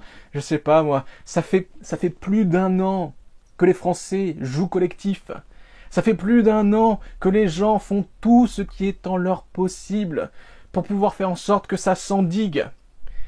On n'a pas connu aussi peu d'interactions sociales depuis des centaines d'années. Et puis lui, il vient et puis il te dit encore « Ah, t'es irresponsable quand même, hein, c'est pas très bien, tu joues pas collectif. » Mais putain, mais on va te foutre dans un goulag, tu vas voir, tu vas pouvoir travailler pour le collectif, mais bizarrement, je crois que tu vas pas aimer ce qui va se passer. Hein. Ça n'est que mon avis après tout. Hein. Putain, bref. Moi, ce qui m'embête le plus avec tout ça, là, mais il vous arrive quoi, en fait, à vous? Il vous arrive quoi, à toi, et à toute la clique des youtubeurs, là? Il vous arrive quoi à devenir des espèces de parangons d'altruisme, là? On dirait que vous êtes habité par la foi. Ça t'est venu comme ça, un jour, un beau jour, comme ça, tu t'es dit, il faut absolument que je répande la bonne... Il faut absolument que je répande ma bonne voix partout, là, à qui veut bien l'entendre, et même à ceux qui ne veulent pas l'entendre. Non mais il y a trop de paladins sur le serveur, là, les gars. Faut reroll, et en DPS, s'il vous plaît. Vite, vite, vite, ça urge. Allez, on continue. De solliciter. C'est la corde du collectif. Et au contraire, ça fait face à une partie qu'on sollicite très souvent, c'est notre envie propre, notre désir propre. Quand je dis très souvent, c'est même tous les jours d'ailleurs. En fait, le choix du vaccin, c'est un choix de société, qu'on soit d'accord ou non, pour éviter les formes graves, les morts, les Covid longs et les mutations. Il y a plein de choix de société avec lesquels les gens ne sont pas forcément d'accord. Quand on a aboli la peine de mort, les gens étaient pour la garder. Non mais, putain. Comparer, mais putain, mais c'est terrible quand même. Comparer les réticences de gens à une piqûre tout à fait nouvelle à ceux qui voulaient encore garder la peine capitale. Non mais... Quand je vous disais tout à l'heure que cette personne-là fait en sorte de dire en début, en préambule, oui, non, attention, je mets pas les gens dans les cases, mais que direct par derrière, il te fait de la culpabilisation par association. Non mais tais-toi, arrête. Ça se voit que pour toi, il y a les gentils et les méchants d'un côté. Il y a les gentils qui continuent à faire des checks comme ça, là, tu vois. Ah, surtout, elle reste à 1m50, hein, parce que voilà, il y a le gouvernement, il a dit, attention, 1m50, il y a les gentils qui sont là, et puis t'as les méchants qui, derrière, te tendent la main pour te dire bonjour, et puis toi, t'es là, oh, punaise, un méchant, attention, il veut mon mal, il veut me nuire, sa liberté veut me nuire. On a bien compris que pour toi, il y avait des gentils et des méchants. Pourquoi cet apparat en début de vidéo pour dire non, moi vous voyez, moi je suis un mec cool, en plus j'utilise des anglicismes, etc. Franchement, je suis un mec vraiment cool, donc voilà, mon message n'est qu'un message de paix, hein, bien entendu. Il compare donc des gens qui ne veulent pas s'injecter une substance médicamentale à des gens qui souhaitaient que la législation de la peine capitale pour des criminels reste. Voilà, il compare, il fait les deux. Il est en roue libre. Hein. Tu vois, c'est typique en fait. Ton discours, personnellement, je trouve qu'il est en train d'instiguer dans la société, véritablement, hein, parce que là, tu vois, toi, le pouvoir législatif que tu as, tu n'en as aucun, mais ton pouvoir médiatique, il est très important. Ce que tu es en train de faire, moi, je considère que tu es en train d'instiguer dans la population un sentiment, comment dire, d'eugénisme, un sentiment de supériorité entre une partie de la population et une autre. Et oui, c'est ce que je pense, hein, c'est ce que je pense. Après, donc voilà, tu peux venir discuter et me dire ce que t'es pas d'accord, hein, bien entendu. D'ailleurs, je me demande même si cette vidéo que je suis en train de faire va rester. Bon, enfin bref, toujours est-il que voilà, donc toi et toute ta clique, vous êtes les représentants de ce qui va le plus mal en ce moment même dans nos sociétés actuelles, à savoir que vous êtes des mecs, vous êtes juste connus, vous êtes des mecs et des meufs, pardon, hein, vous êtes des gens, vous êtes juste connus, et le fait d'avoir cette renommée vous pousse à prendre position sur des sujets importants, alors qu'en fait vous ne faites que donner votre avis, ou, de manière plus générale, vous ne faites que suivre les règles qui sont au-dessus. Vous êtes dangereux. Si on avait fait un référendum, la peine de mort, elle serait restée. Quand on a fait passer la loi du mariage pour tous, il y avait constamment des manifs, ça s'appelait la manif pour tous, constamment, c'était toutes les semaines, je crois. Et ça ne s'arrêtait pas, et pourtant on a quand même fait passer cette loi. Parce que c'est un choix de société. La vaccination, c'est pareil en fait. Le pass sanitaire, c'est pareil, c'est un choix de société, et on est obligé de passer par là pour se sortir de cette merde qu'on vit depuis 1 an, voire plus. Ça, vous voyez, messieurs, dames, c'est le plat de résistance. Et encore une fois, tu es insidieux, perfide dans ta manière d'amener les choses. Ce n'est pas un choix de société. Ce n'est pas un choix de société, c'est faux. Les gens ne se sont pas concertés de manière générale, tu vois, les membres de la société, pas juste les membres élus. Les gens qui sont membres de la société ne se sont pas rassemblés pour dire, effectivement, piqûre obligatoire, hein, parce que bon, ça va, ça vient, ne soyons pas dupes, ça vient très vite. Piqûre obligatoire et passe pour tout le monde pour pouvoir aller boire un café en terrasse. Personne n'a été convoqué pour qu'on puisse statuer de ça. Personne. Et certainement pas la société. Ce sont des directives gouvernementales. À quel moment tu vas avoir... Parce que là, franchement, monsieur fait des vidéos et il porte ses couilles pour pouvoir dire juste ce qu'il pense, mais au bout d'un moment, voilà, quand est-ce que tu vas porter tes couilles jusqu'au bout pour dire que c'est le gouvernement qui fait ça? C'est lui, hein, c'est pas moi. Hein. Moi, j'ai jamais rien dit hein, vis-à-vis de ça. Hein. On n'est pas venu toquer à ma porte pour dire bonjour, excusez-moi, c'est le référendum pour dire est-ce que vous êtes d'accord pour pouvoir faire en sorte qu'il y ait un pass pour qu'on puisse rentrer? Parce que, effectivement, après une véritable... Je suis en train de partir dans un truc. Après une véritable constatation, et après avoir fait plein de calculs pour faire en sorte que, effectivement, ça puisse être du ressort du sanitaire, hein, parce que c'est dans le nom, on va mettre ça en place. Est-ce que vous êtes d'accord? Personne n'est venu à toquer à ma porte pour que je puisse mettre un petit bulletin pour dire oui ou non. Personne. C'est le gouvernement qui a mis ça en place. Au bout d'un moment, j'ai envie de te dire, dis-le quoi. Juste dis-le. Ça fera du bien à tout le monde. Et on est obligé de passer par là pour se sortir de cette merde qu'on vit depuis 1 an, voire plus. Le truc, c'est qu'il y a une vraie défiance au vaccin en général dans notre pays. C'est pour ça qu'on en a rendu obligatoire plusieurs en 2018. Il y en a 11 qui sont obligatoires en tout. Et nos pays voisins, eh ben, ils ont moins de vaccins obligatoires que nous. Parce qu'en fait, ils se vaccinent d'eux-mêmes. Mais le terrain anti-vax a pris beaucoup de place en France. Non mais voilà, on y est.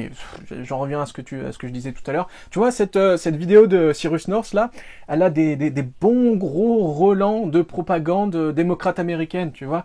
Ben oui, pourquoi? Parce qu'il dit anti-vax. Il dit anti-vax, tu vois. Tout est anti quelque chose maintenant, tu vois. C'est pas quelque chose qu'on a forcément l'habitude de dire dans notre langue française. Généralement, quand on a quelque chose, on arrive à trouver un synonyme ou un contraire, tu vois. On arrive à faire en sorte que un mot puisse dire quelque chose et un autre dise soit son contraire, soit la même chose, mais que voilà, il y a une certaine richesse pour pouvoir avoir une certaine subtilité dans les formes, tu vois. Mais lui non, c'est anti-vax. Et je suis sûr, en plus de ça, que dans sa tête, c'est écrit comme ça. Tu sais, c'est pas écrit anti-piqûre. Non. C'est fatigant, putain, c'est tellement fatigant. Tu nous parles de Français irresponsables et égoïstes, incapables de faire de compromis, mais parce qu'en fait, c'est parce que tu vis pas en France, en fait. C'est pour ça. sinon tu... Bon, bah, bref, allez, c'est bon, j'arrête de faire mon vieux. Passons à autre chose. A pris beaucoup de place en France, si bien que, par exemple, en 2016, il y a eu une baisse de la couverture vaccinale de 5%. Ce qui est énorme. On a même vu ressurgir des maladies, et pire, on a même failli foutre la merde dans d'autres pays. Je ne sais pas si vous vous souvenez de cette famille française qui avait un enfant non vacciné contre la rougeole, et qui est parti au Costa Rica, et qui a réimporté la rougeole au Costa Rica, alors que ça faisait 5 ans qu'il s'était débarrassé de la rougeole. Alors comment la gérer cette défiance? Eh ben en vrai... Alors pour le coup, je t'accorde ça.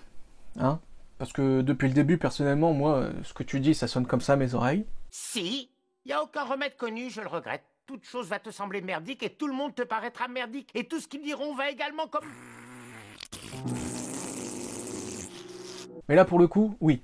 On est bien d'accord, même si, bon, tu utilises un fait de société pour pouvoir justifier ton argumentaire, mais bon, en fait, moi, tu vois, j'ai envie de voir un petit peu plus loin que les conneries que tu dis. Effectivement, je vais me permettre de dire que, oui, les vaccins, c'est important, d'accord ? Et là, tel que je le dis, en théorie, je ne devrais pas avoir de problème. Mais vos enfants, faites pas les cons, je vous en supplie, les enfants, ça se vaccine. On est arrivé à un tel point, à un tel degré de confort dans la société qu'un bébé enfant, un bébé humain, tu le mets à terre, il fait rien. Il fait rien, il se laisse crever, il chiale pendant 3-4 heures, et encore, c'est quand il n'est pas fatigué, sinon il chiale tout le temps. Mais un bébé enfant, pas vacciné, tu le laisses à terre pendant un jour, ça y est, c'est bon, c'est fini. On peut faire autre chose avec, quoi. Mais non, un enfant, ça se vaccine. Parce que tu vois, par exemple, un truc tout bête, hein, un bébé girafe, pour vous mettre en relation la chose, tu vois. Un bébé girafe, quand ça naît, ça doit faire une chute de 2 mètres, parce qu'une maman girafe, en fait, ça ne peut pas se mettre accroupie, ça met bas debout. Donc le bébé girafe, il fait pouf, direct, commotion cérébrale sur le sol, et non seulement il n'a pas le temps de s'en remettre, il doit tout de suite se mettre debout, parce qu'il faut qu'il apprenne à marcher tout de suite, pour éviter de se faire bouffer par un lion qui pourrait passer éventuellement par là. Donc voilà, on en est arrivé à un tel point de confort que un bébé girafe sait faire plus de choses qu'un bébé enfant en, allez, un an et demi de temps. Donc non, faites pas les cons, un enfant ça se vaccine. Voilà, c'est tout. Après, le rapport entre le fait de vacciner un enfant par rapport à des maladies très graves et le fait de se vacciner là actuellement, le rapport, il n'y en a aucun. Mais bon, qu'est-ce que tu veux? On a bien compris que lui, les comparaisons foireuses, ça fait 2. Continuons. Débarrasser de la rougeole. Alors comment la gérer cette défiance? Eh ben en vrai, pareil, si on reprend cette casquette un peu de gestionnaire SimCity, quoi, décisionnaire face à tout ça, faudrait dialoguer. Faudrait débunker les arguments, voilà, prendre le temps vraiment de déconstruire ce discours-là, parce que c'est de la pédagogie, c'est du... Le débunkage. Oh, puis en plus, j'ai vraiment mis le mot, comment dire, j'ai vraiment mis pause au bon moment. Débunkage et pédagogie. Donc alors, si vous ne le savez pas, il va falloir que je le retrouve sur Internet. Si vous ne le savez pas, donc, il vient de te dire pédagogie. Mais bon, dans pédagogie, il y a pardon, hein, je peux pas le dire beaucoup plus que ça, parce que sinon je pense que YouTube va pas apprécier, mais il y a le préfixe que je vous mets en avant, et en fait ça c'est relatif à tout ce qui est enfant, hein, pédopsychiatrie, etc., etc. Et donc en fait, pédagogue, ça veut dire enseignement, et ça veut dire plus enseignement d'un supérieur à un autre, hein, et plus particulièrement d'un adulte à un enfant. Donc il y a un mot qui est qui peut parler d'enseignement d'une personne à un autre, hein, d'égal à égal, c'est le mot andragogue. Hein, ça veut dire exactement la même chose, donc d'avoir un enseignement particulier et de l'enseigner à quelqu'un d'autre, mais de quand même garder cette idée d'égal à égal, tu vois. Mais non, lui, il est dans la pédagogie. C'est relatif au mot, c'est relatif à la sémantique, mais c'est super important pour comprendre d'où est-ce qu'il vient. Hein, à savoir qu'il fait du débunkage, génial, mais il fait du débunkage et de la pédagogie pour sa famille. Donc voilà, qu'est-ce que tu veux que je te dise? Le mec, il est tellement sûr de tout ce qu'il fait, tu vois, lui, il prend le temps, tu vois, lui quand même, il prend le temps de se renseigner parce que c'est simple et facile, il prend le temps de faire ça, donc derrière, et ben voilà, il se sent tellement supérieur qu'il faut qu'il l'enseigne les personnes, même si ils sont plus vieilles que lui. Qu'est-ce que tu veux dire à ça, en fait? Qu'est-ce que tu veux dire à ça quand on a atteint un tel point de grosse tête? Il n'y a pas d'autre mot, de grosse tête. Ce discours-là, parce que c'est de la pédagogie, c'est du dialogue, etc. Mais c'est très difficile, parce qu'à l'heure des réseaux sociaux, ça circule à une vitesse folle, sans anti-discours, c'est très difficile à contrer. Moi, j'ai des gens dans ma famille qui parfois m'envoient des messages qu'ils reçoivent, et donc j'ai encore la chance qu'ils me les envoient, comme ça je peux réagir avec eux et donc débunker certaines choses. Mais vraiment, et parfois, c'est des mensonges noir sur blanc, quoi. Et généralement, ça se débunk en une recherche Google. Mais le truc, c'est que ce travail de dialogue, etc., et de déconstruire les fake news, c'est un travail de long terme qui prend du temps. Or là, on est dans une situation d'urgence qui implique de faire vacciner le plus de monde le plus vite possible. Quand on prend tout ça en compte, quand on prend l'urgence de la situation en compte, quand on prend le fait que notre pays, il a cette défiance-là, que d'autres voisins n'ont pas forcément, etc., quand on prend en compte que le vaccin, on sait qu'il est safe, que c'est notre meilleure arme pour sortir de ce merdier qu'on vit depuis autant de temps, c'est pas déconnant que notre société, elle fasse ce choix-là. Ce choix-là, il est raisonné, il est logique, il fait sens. Alors, le pass sanitaire, ça ressemble fortement à une obligation. On va pas se mentir. On va pas jouer la carte non, mais on n'est pas obligé, on n'oblige personne. Tu as besoin d'aller au resto, tu as besoin d'aller au ciné ou n'importe quoi, machin, tu as besoin du pass sanitaire. C'est une forme d'obligation. Alors, depuis tout à l'heure, tu sais, excusez-moi, après le plat de résistance, le dessert, si vous pensiez comme moi, à tort, si vous pensiez que Cyrus North était en fait une espèce de taupe du gouvernement, il n'en est rien. Il n'en est rien. Parce que les mecs, quand même, ils arrêtent pas de nous répéter depuis... C'est le 12, je crois, depuis le 12 juillet, qu'en fait, non, c'est faux, c'est pas du tout une obligation. Vous vous trompez complètement. Non, on n'oblige personne à rien ou quoi que ce soit, et lui, dans le plus grand des calmes, il vient et puis il te dit, ah si, c'en est une. Alors que depuis tout à l'heure, il prend bien des petites pincettes pour éviter, dans la plupart des temps, de dire que c'est le gouvernement qui met en place ces trucs-là. Lui, il vient et puis il dit, non, si, c'est une obligation. Voilà, donc... Qu'est-ce que tu vas faire avec ça, sans déconner? Mais en fait, ce qu'il dit, ce pass sanitaire, c'est assez simple. Il dit, si vous voulez faire partie de la société et bénéficier de ce que la société a à offrir, genre les restaurants, les cinés, ce genre de choses, c'est un choix de société. Vous pouvez ne pas vous vacciner, mais dans ce cas-là, vous vous excluez de la société. C'est ça qu'il dit, le pass sanitaire. Alors, est-ce que c'est nouveau qu'on nous force à nous... C'est terrible. Vous pouvez faire ça, mais du coup, vous vous excluez. Mais non, en fait, non, c'est faux. C'est faux, c'est parce que c'est une directive gouvernementale que, du coup, ça nous exclut. C'est de l'inversion, comment on dit déjà? De l'inversion accusatoire, pardon, excusez-moi, il fallait que je trouve le bon terme. C'est de l'inversion accusatoire, dans le sens où ce seraient les gens qui sont responsables. Mais, c'est pas les gens qui font les trucs, hein. Comme je te l'ai dit juste avant, il y a personne qui est venu toquer à notre porte, hein. Non, c'est faux ce que tu dis. Mais bon, enfin, c'est pas que c'est faux, c'est que c'est sémantiquement perfide. Voilà, hein, c'est sémantiquement sournois. Voilà. Alors, est-ce que c'est nouveau qu'on nous force à nous injecter un truc dans notre corps? Non, on l'a dit, il y a 11 vaccins qui sont obligatoires. Ce vaccin-là, il est aussi safe que les 11 dont on a parlé. Et puis même, si par exemple, vous voulez voyager au Congo, vous devez avoir un certificat de vaccination par rapport à la fièvre jaune. Putain, mais c'est quoi encore cette comparaison toute pétée? Mais... Tu me parles d'une piqûre contre une maladie très grave pour que je puisse aller au Congo? Pour mettre en avant la pertinence de ta piqûre, là, tu fais en sorte de me mettre en exemple le Congo, où je peux attraper une maladie très très grave que je peux répandre comme une traînée de poudre, qui tue ultra facilement, et tu mets ça en comparaison avec le fait de pouvoir aller prendre un café en terrasse. Non mais, un petit peu de proportion quand même dans tes propos, s'il te plaît. Quand est-ce que ça fait tilt dans ta tête? Quand est-ce qu'au bout d'un moment, tu te dis « Ah, effectivement, c'est peut-être pas sur un même pied d'égalité ». Alors que pourtant, l'égalité, ça devrait te parler, hein, monsieur corps de collectif. Non? Bon, allez, on continue. Cas de vaccination par rapport à la fièvre jaune. Sinon, vous n'avez pas le droit d'y aller. Les vaccins et leurs obligations font déjà partie de notre quotidien. Et ça semble raisonnable, quand elle est safe et que c'est notre meilleure arme, de l'utiliser collectivement. Je dis beaucoup de fois le mot « safe ». Safe, ça veut dire sûr. Hein, je le dis parce que je me suis pris pour un bilingue là ou quoi? That's totally safe, man. Je sais pas pourquoi je dis safe. Non, je dis parce que parfois dans les commentaires, il y a des gens qui sont vraiment des amoureux, des défenseurs de la langue française, que j'embrasse, évidemment, qui disent ouais, les anglicismes, on n'est pas obligé. You're right, we don't have to.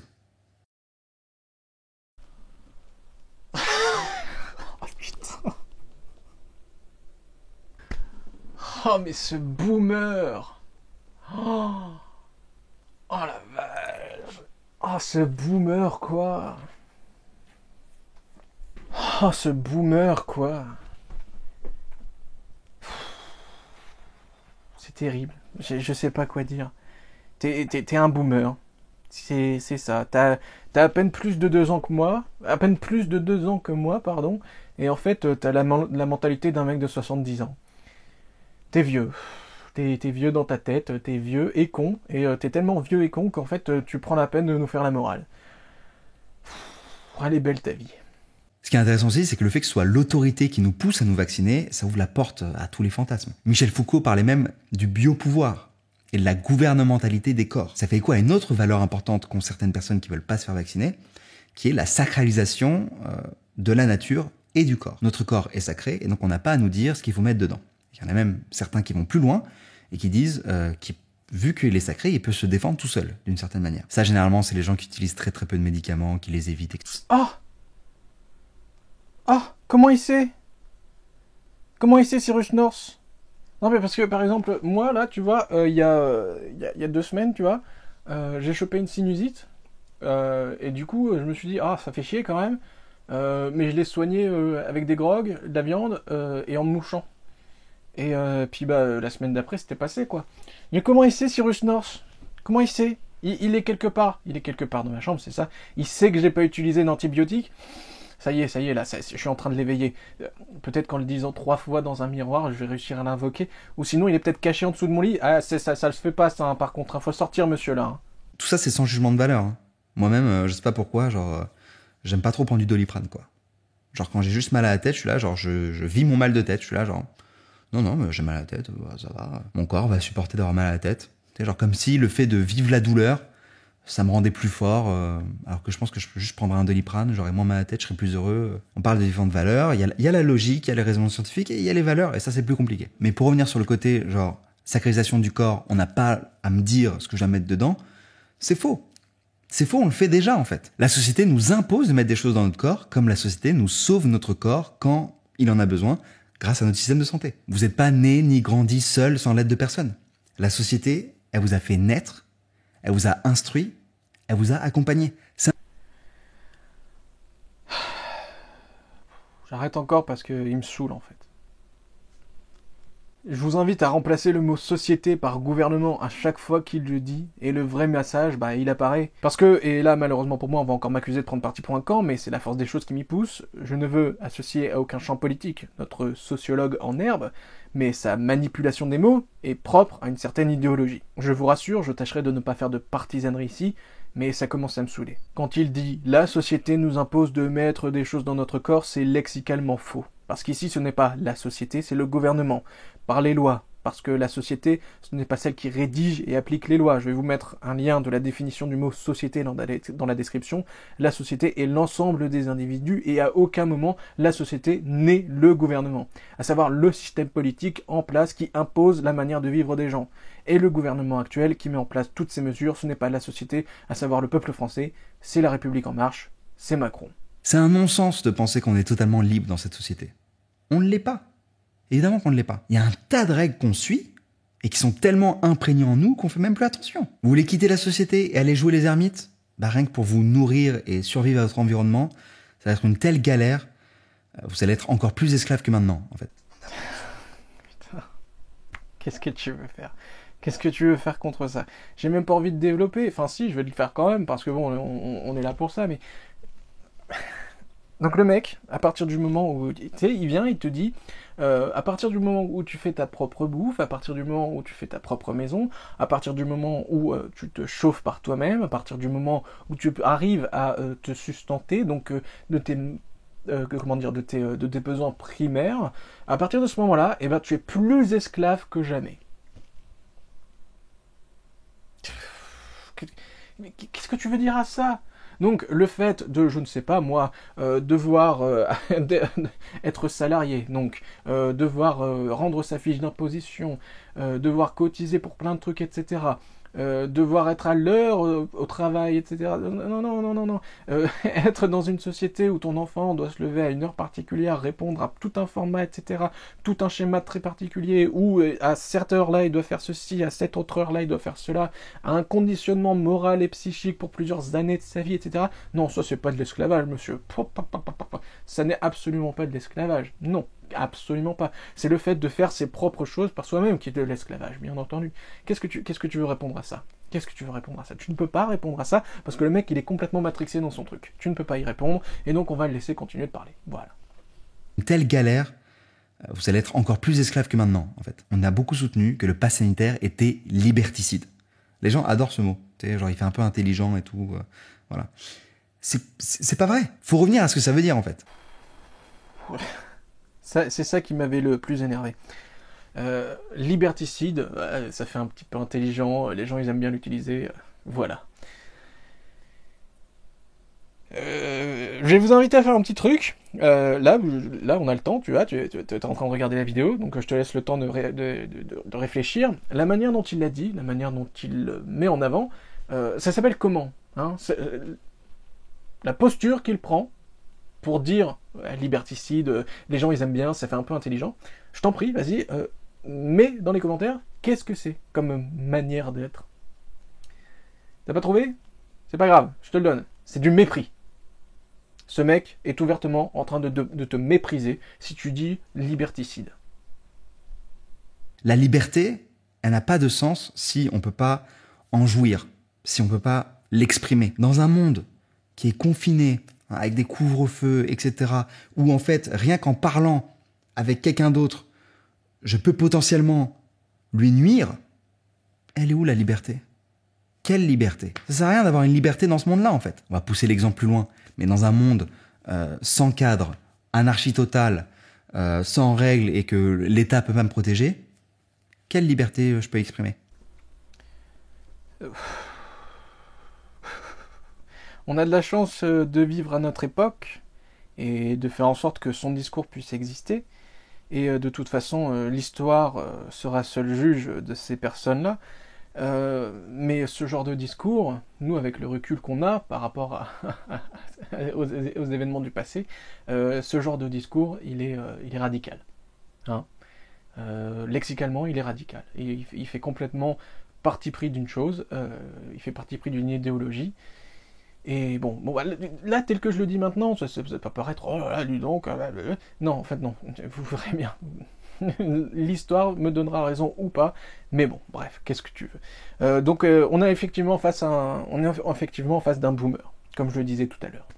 On est en face d'un boomer dans une logique complètement 68ard de la jouissance.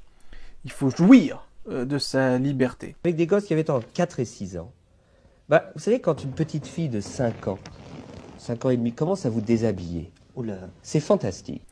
Le rapport au sexe malsain qu'ont les gens comme Cyrus North avec les mots et le fait de les manipuler de la sorte, ça m'inspire pas quelqu'un qui veut mon bien, mais bon. Et vous m'excuserez de ne pas parler véritablement du fond, mais même lui il patauge là.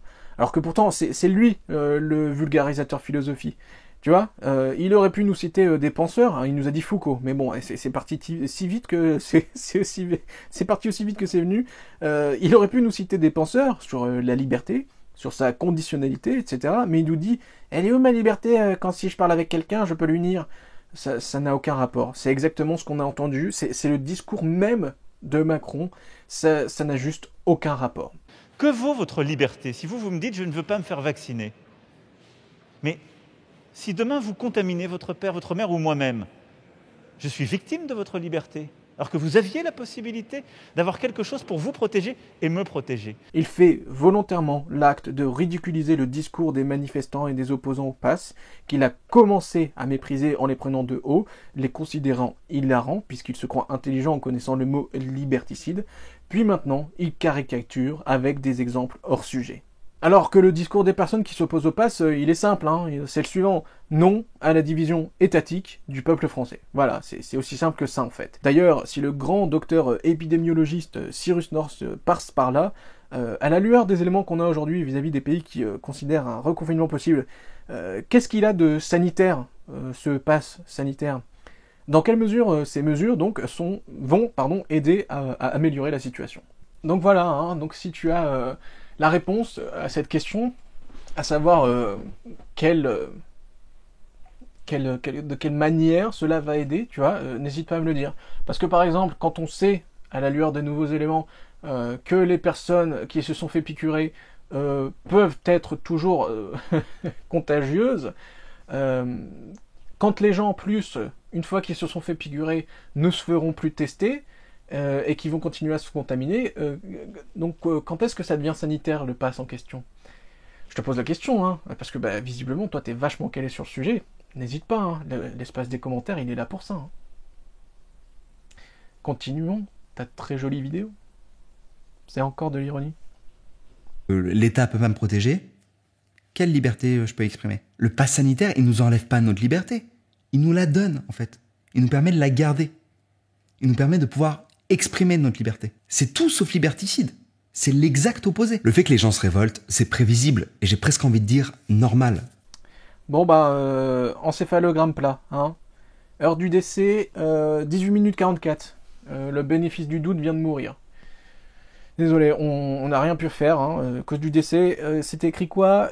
Dissonance cognitive aiguë. Voilà, on n'a rien pu faire. On est vraiment désolé. Pour Cyrus North, une obligation piqûrale, parce que c'est ce qu'il a dit, hein, il a dit que c'en était une obligation piqûrale, le fait de présenter une identité numérique à chaque endroit dans lequel on se rend, permettant ainsi le traçage et la géolocalisation, ainsi que la déclinaison de l'état de santé d'une personne malgré le secret médical, c'est l'exemple primaire d'un gouvernement gentil qui donne la liberté à ses citoyens. Je sais plus quoi dire. Et, il m'a mis à sac, hein, parce que forcément, hein, on démarre une entreprise avec toute la force qu'on a en nous, mais vers la fin, forcément, la force décline. Mais là, j'hésite à continuer la vidéo, je sais plus quoi dire. On va continuer, hein, parce que je suis sûr qu'il nous a réservé monts et merveilles pour la fin. Normal, quand on a eu les premiers vaccins au 19e siècle, on avait ce genre de tableau, où vraiment, genre, les effets secondaires du vaccin sont hardcore. Enfin, il y a carrément des monstres qui sortent des bras, quoi. Ouais. On a bien compris, hein. On a bien compris. Diabolisation des anti-vax, comme tu aimes à les appeler. On a bien compris, hein. De toute façon, je l'ai déjà mis en avant tout à l'heure. Il y a les gentils, il y a les méchants. C'est terrible parce qu'en fait, t'as ta place à BFM. Alors c'est pas péjoratif, hein. C'est pas péjoratif du tout, hein. Non, t'as ta place à BFM. Une information, tu la tournes à ton avantage pour diaboliser, ridiculiser les personnes qui ne sont pas d'accord avec toi. Bravo, tu as ton passe, tu as ton passe droit, tu as ton passe sanitaire. Tu peux y aller, c'est gratuit pour toi. Enfin non, c'est gratuit, pardon, non, tu seras payé grassement pour pouvoir nous dire, en tant qu'expert, qu'expert de quoi que ça puisse être, hein, tu peux aller sur BFM, tu peux être un expert de quoi que ce soit. En tant qu'expert, tu seras bien et grassement payé pour ne donner que ton avis, donc vas-y, je t'en prie, postule maintenant. Allez, on continue. Hardcore. Enfin, il y a carrément des monstres qui sortent des bras, quoi. On avait aussi des révoltes, genre certaines à Rio en 1904 ont même fait des morts. Et il y avait aussi des arguments religieux qui s'ajoutaient aux arguments qu'on a aujourd'hui. Ah, on n'oublie pas de taper sur la religion, hein. Et surtout, parce que là, tu vois, il nous met en avant... Pardon, je vais peut-être un petit peu... Je vais la refaire. Donc on n'oublie pas de taper sur la religion, mais on met en avant... on met en avant que c'est par rapport à la religion de l'époque, on ne la nomme pas. Cela dit, tu vois, moi, excusez-moi, voilà, moi je serais curieux de savoir, aujourd'hui, non pas que j'ai les chiffres ou quoi que ce soit, hein, tu vois, non pas que je sois rempli de préjugés ou quoi que ce soit, non, je serais curieux de savoir qui, aujourd'hui, ne voudrait pas se contraindre à cette obligation piqûrale. Parce que là, typiquement, tu vois, on n'est pas dupe.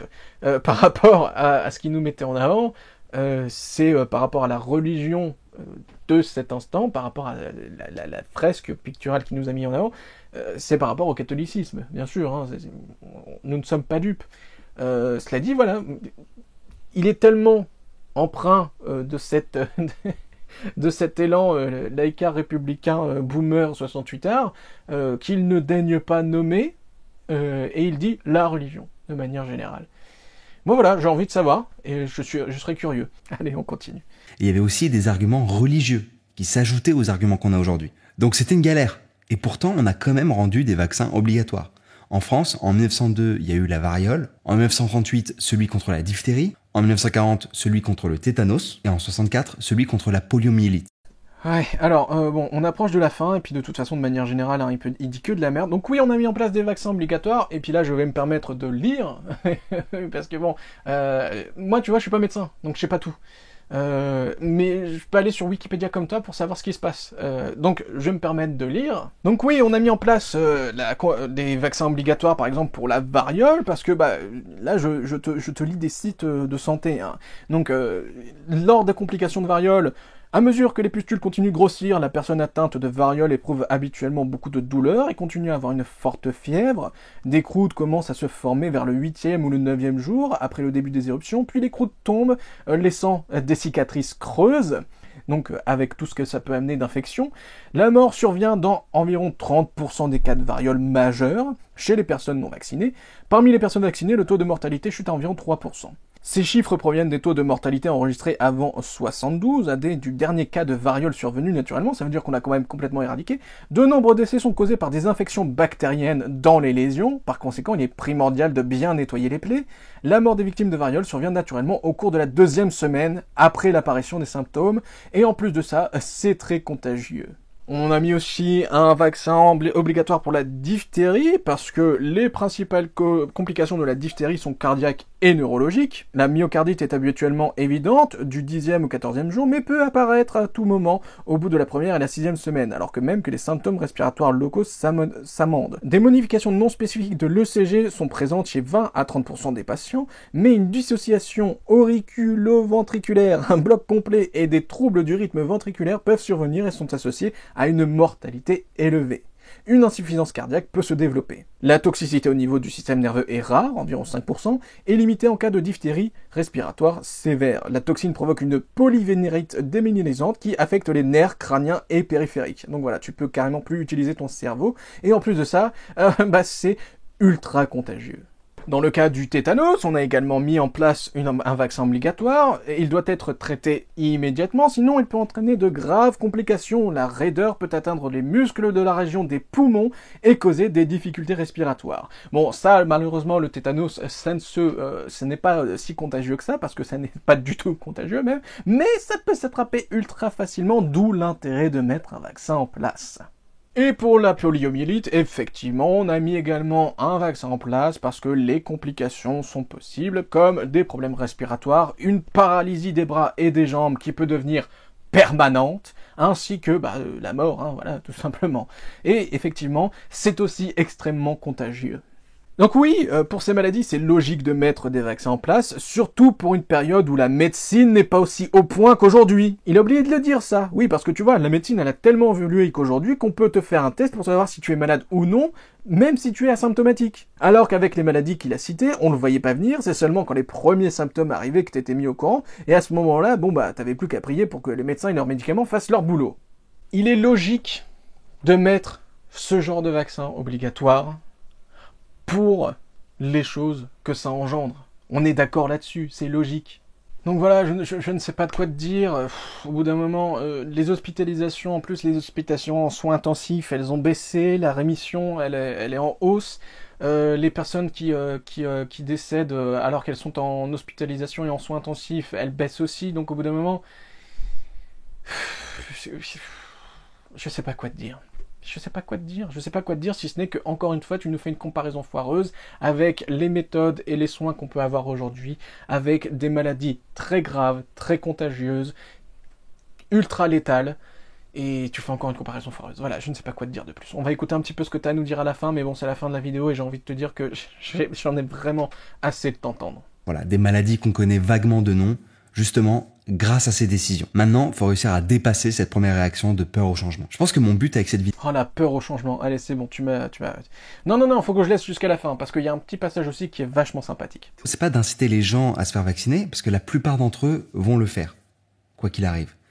Mais le but, et vous allez me prendre un petit peu pour un zinzin, mais le but, c'est qu'ils y aillent avec le smile, quoi. Parce que ce vaccin, c'est une chance incroyable, et le prendre tous, c'est sortir de cette merde ensemble. Et l'autre but, c'était aussi de m'adresser à ceux qui sont pour le vaccin, qui se vaccinent, etc., mais qui sont contre ce pass sanitaire. Donc voilà, j'ai même pas envie d'écouter jusqu'à la fin, j'en peux plus. Allez vous faire piqûrer avec le smile. C'est avec le smile, avec le sourire, quoi. Je l'ai déjà dit tout à l'heure, mais ton discours... C'est pas tant que comment dire que j'en suis contre ou que les idées que tu mets en avant je suis contre.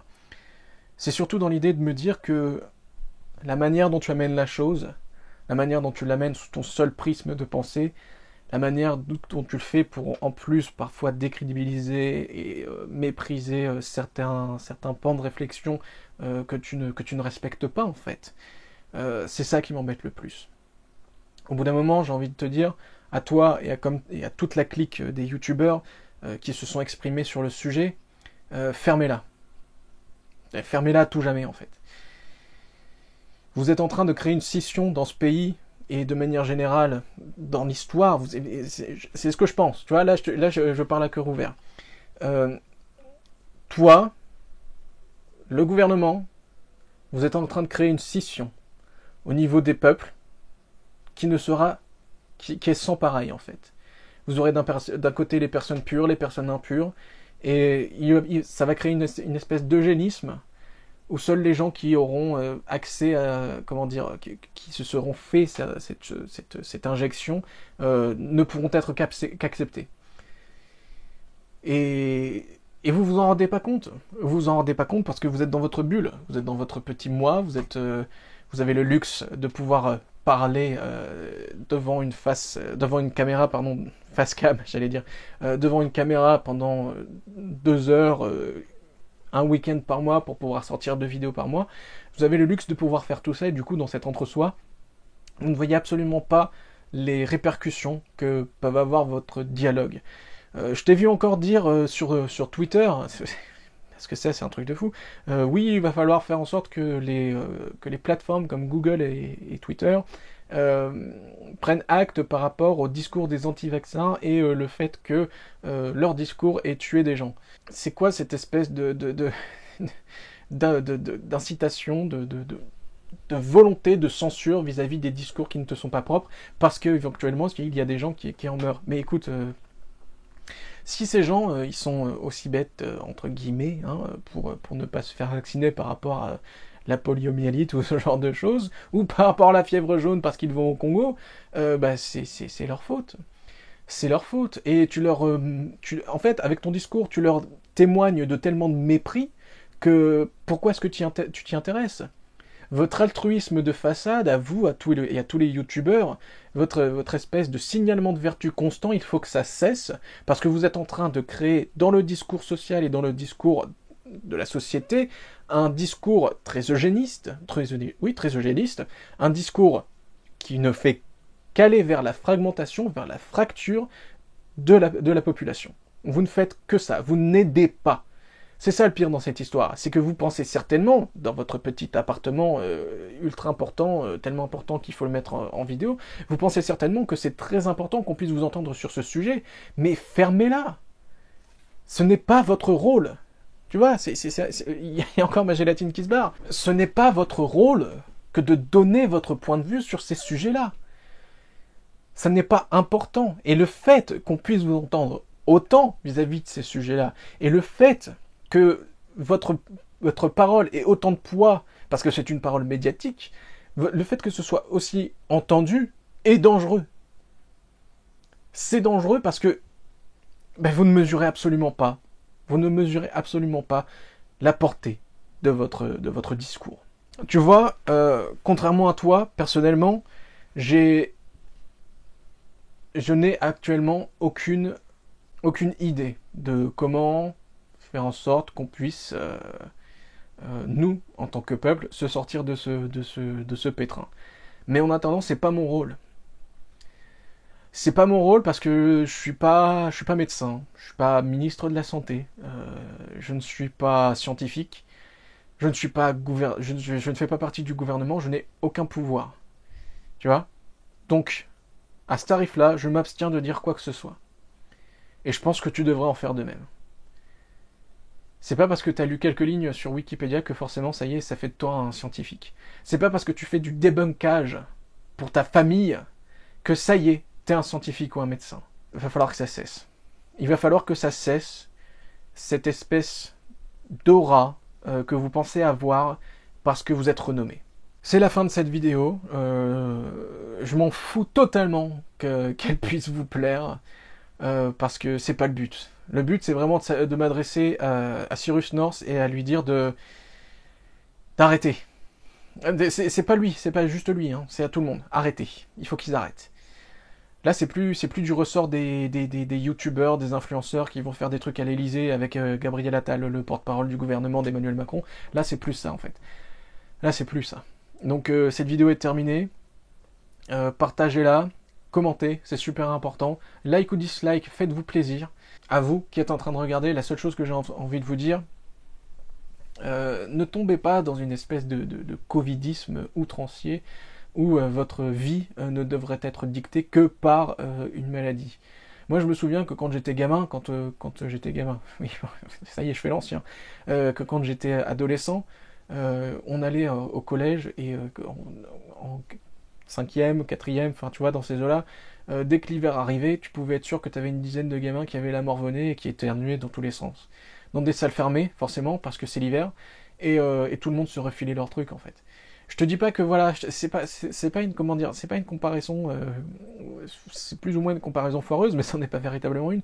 J'ai juste envie de te dire que des maladies, il y en a, il y en avait, il y en aura toujours, et c'est pas en faisant en sorte que tu te matrixes complètement, que tu te conditionnes complètement, que ça va arranger quoi que ce soit en fait. Le plus important quand même dans cette histoire, c'est de vivre, tu vois. C'est pas de vivre sous la contrainte, c'est pas de vivre sous la restriction, c'est pas de vivre sous la condition. Voilà copains, c'est tout ce que j'avais à dire. Donc voilà, c'est la fin de la vidéo. Pour les abonnés, parce que je suis sûr qu'il n'y a que les abonnés qui seront restés jusqu'ici, pour les abonnés, la prochaine vidéo, on parlera effectivement de jeux vidéo comme je vous l'avais prévu dans la vidéo sur le scientisme. D'ici là, je le dis parce que moi je le pense véritablement, portez-vous bien et à bientôt. Ciao.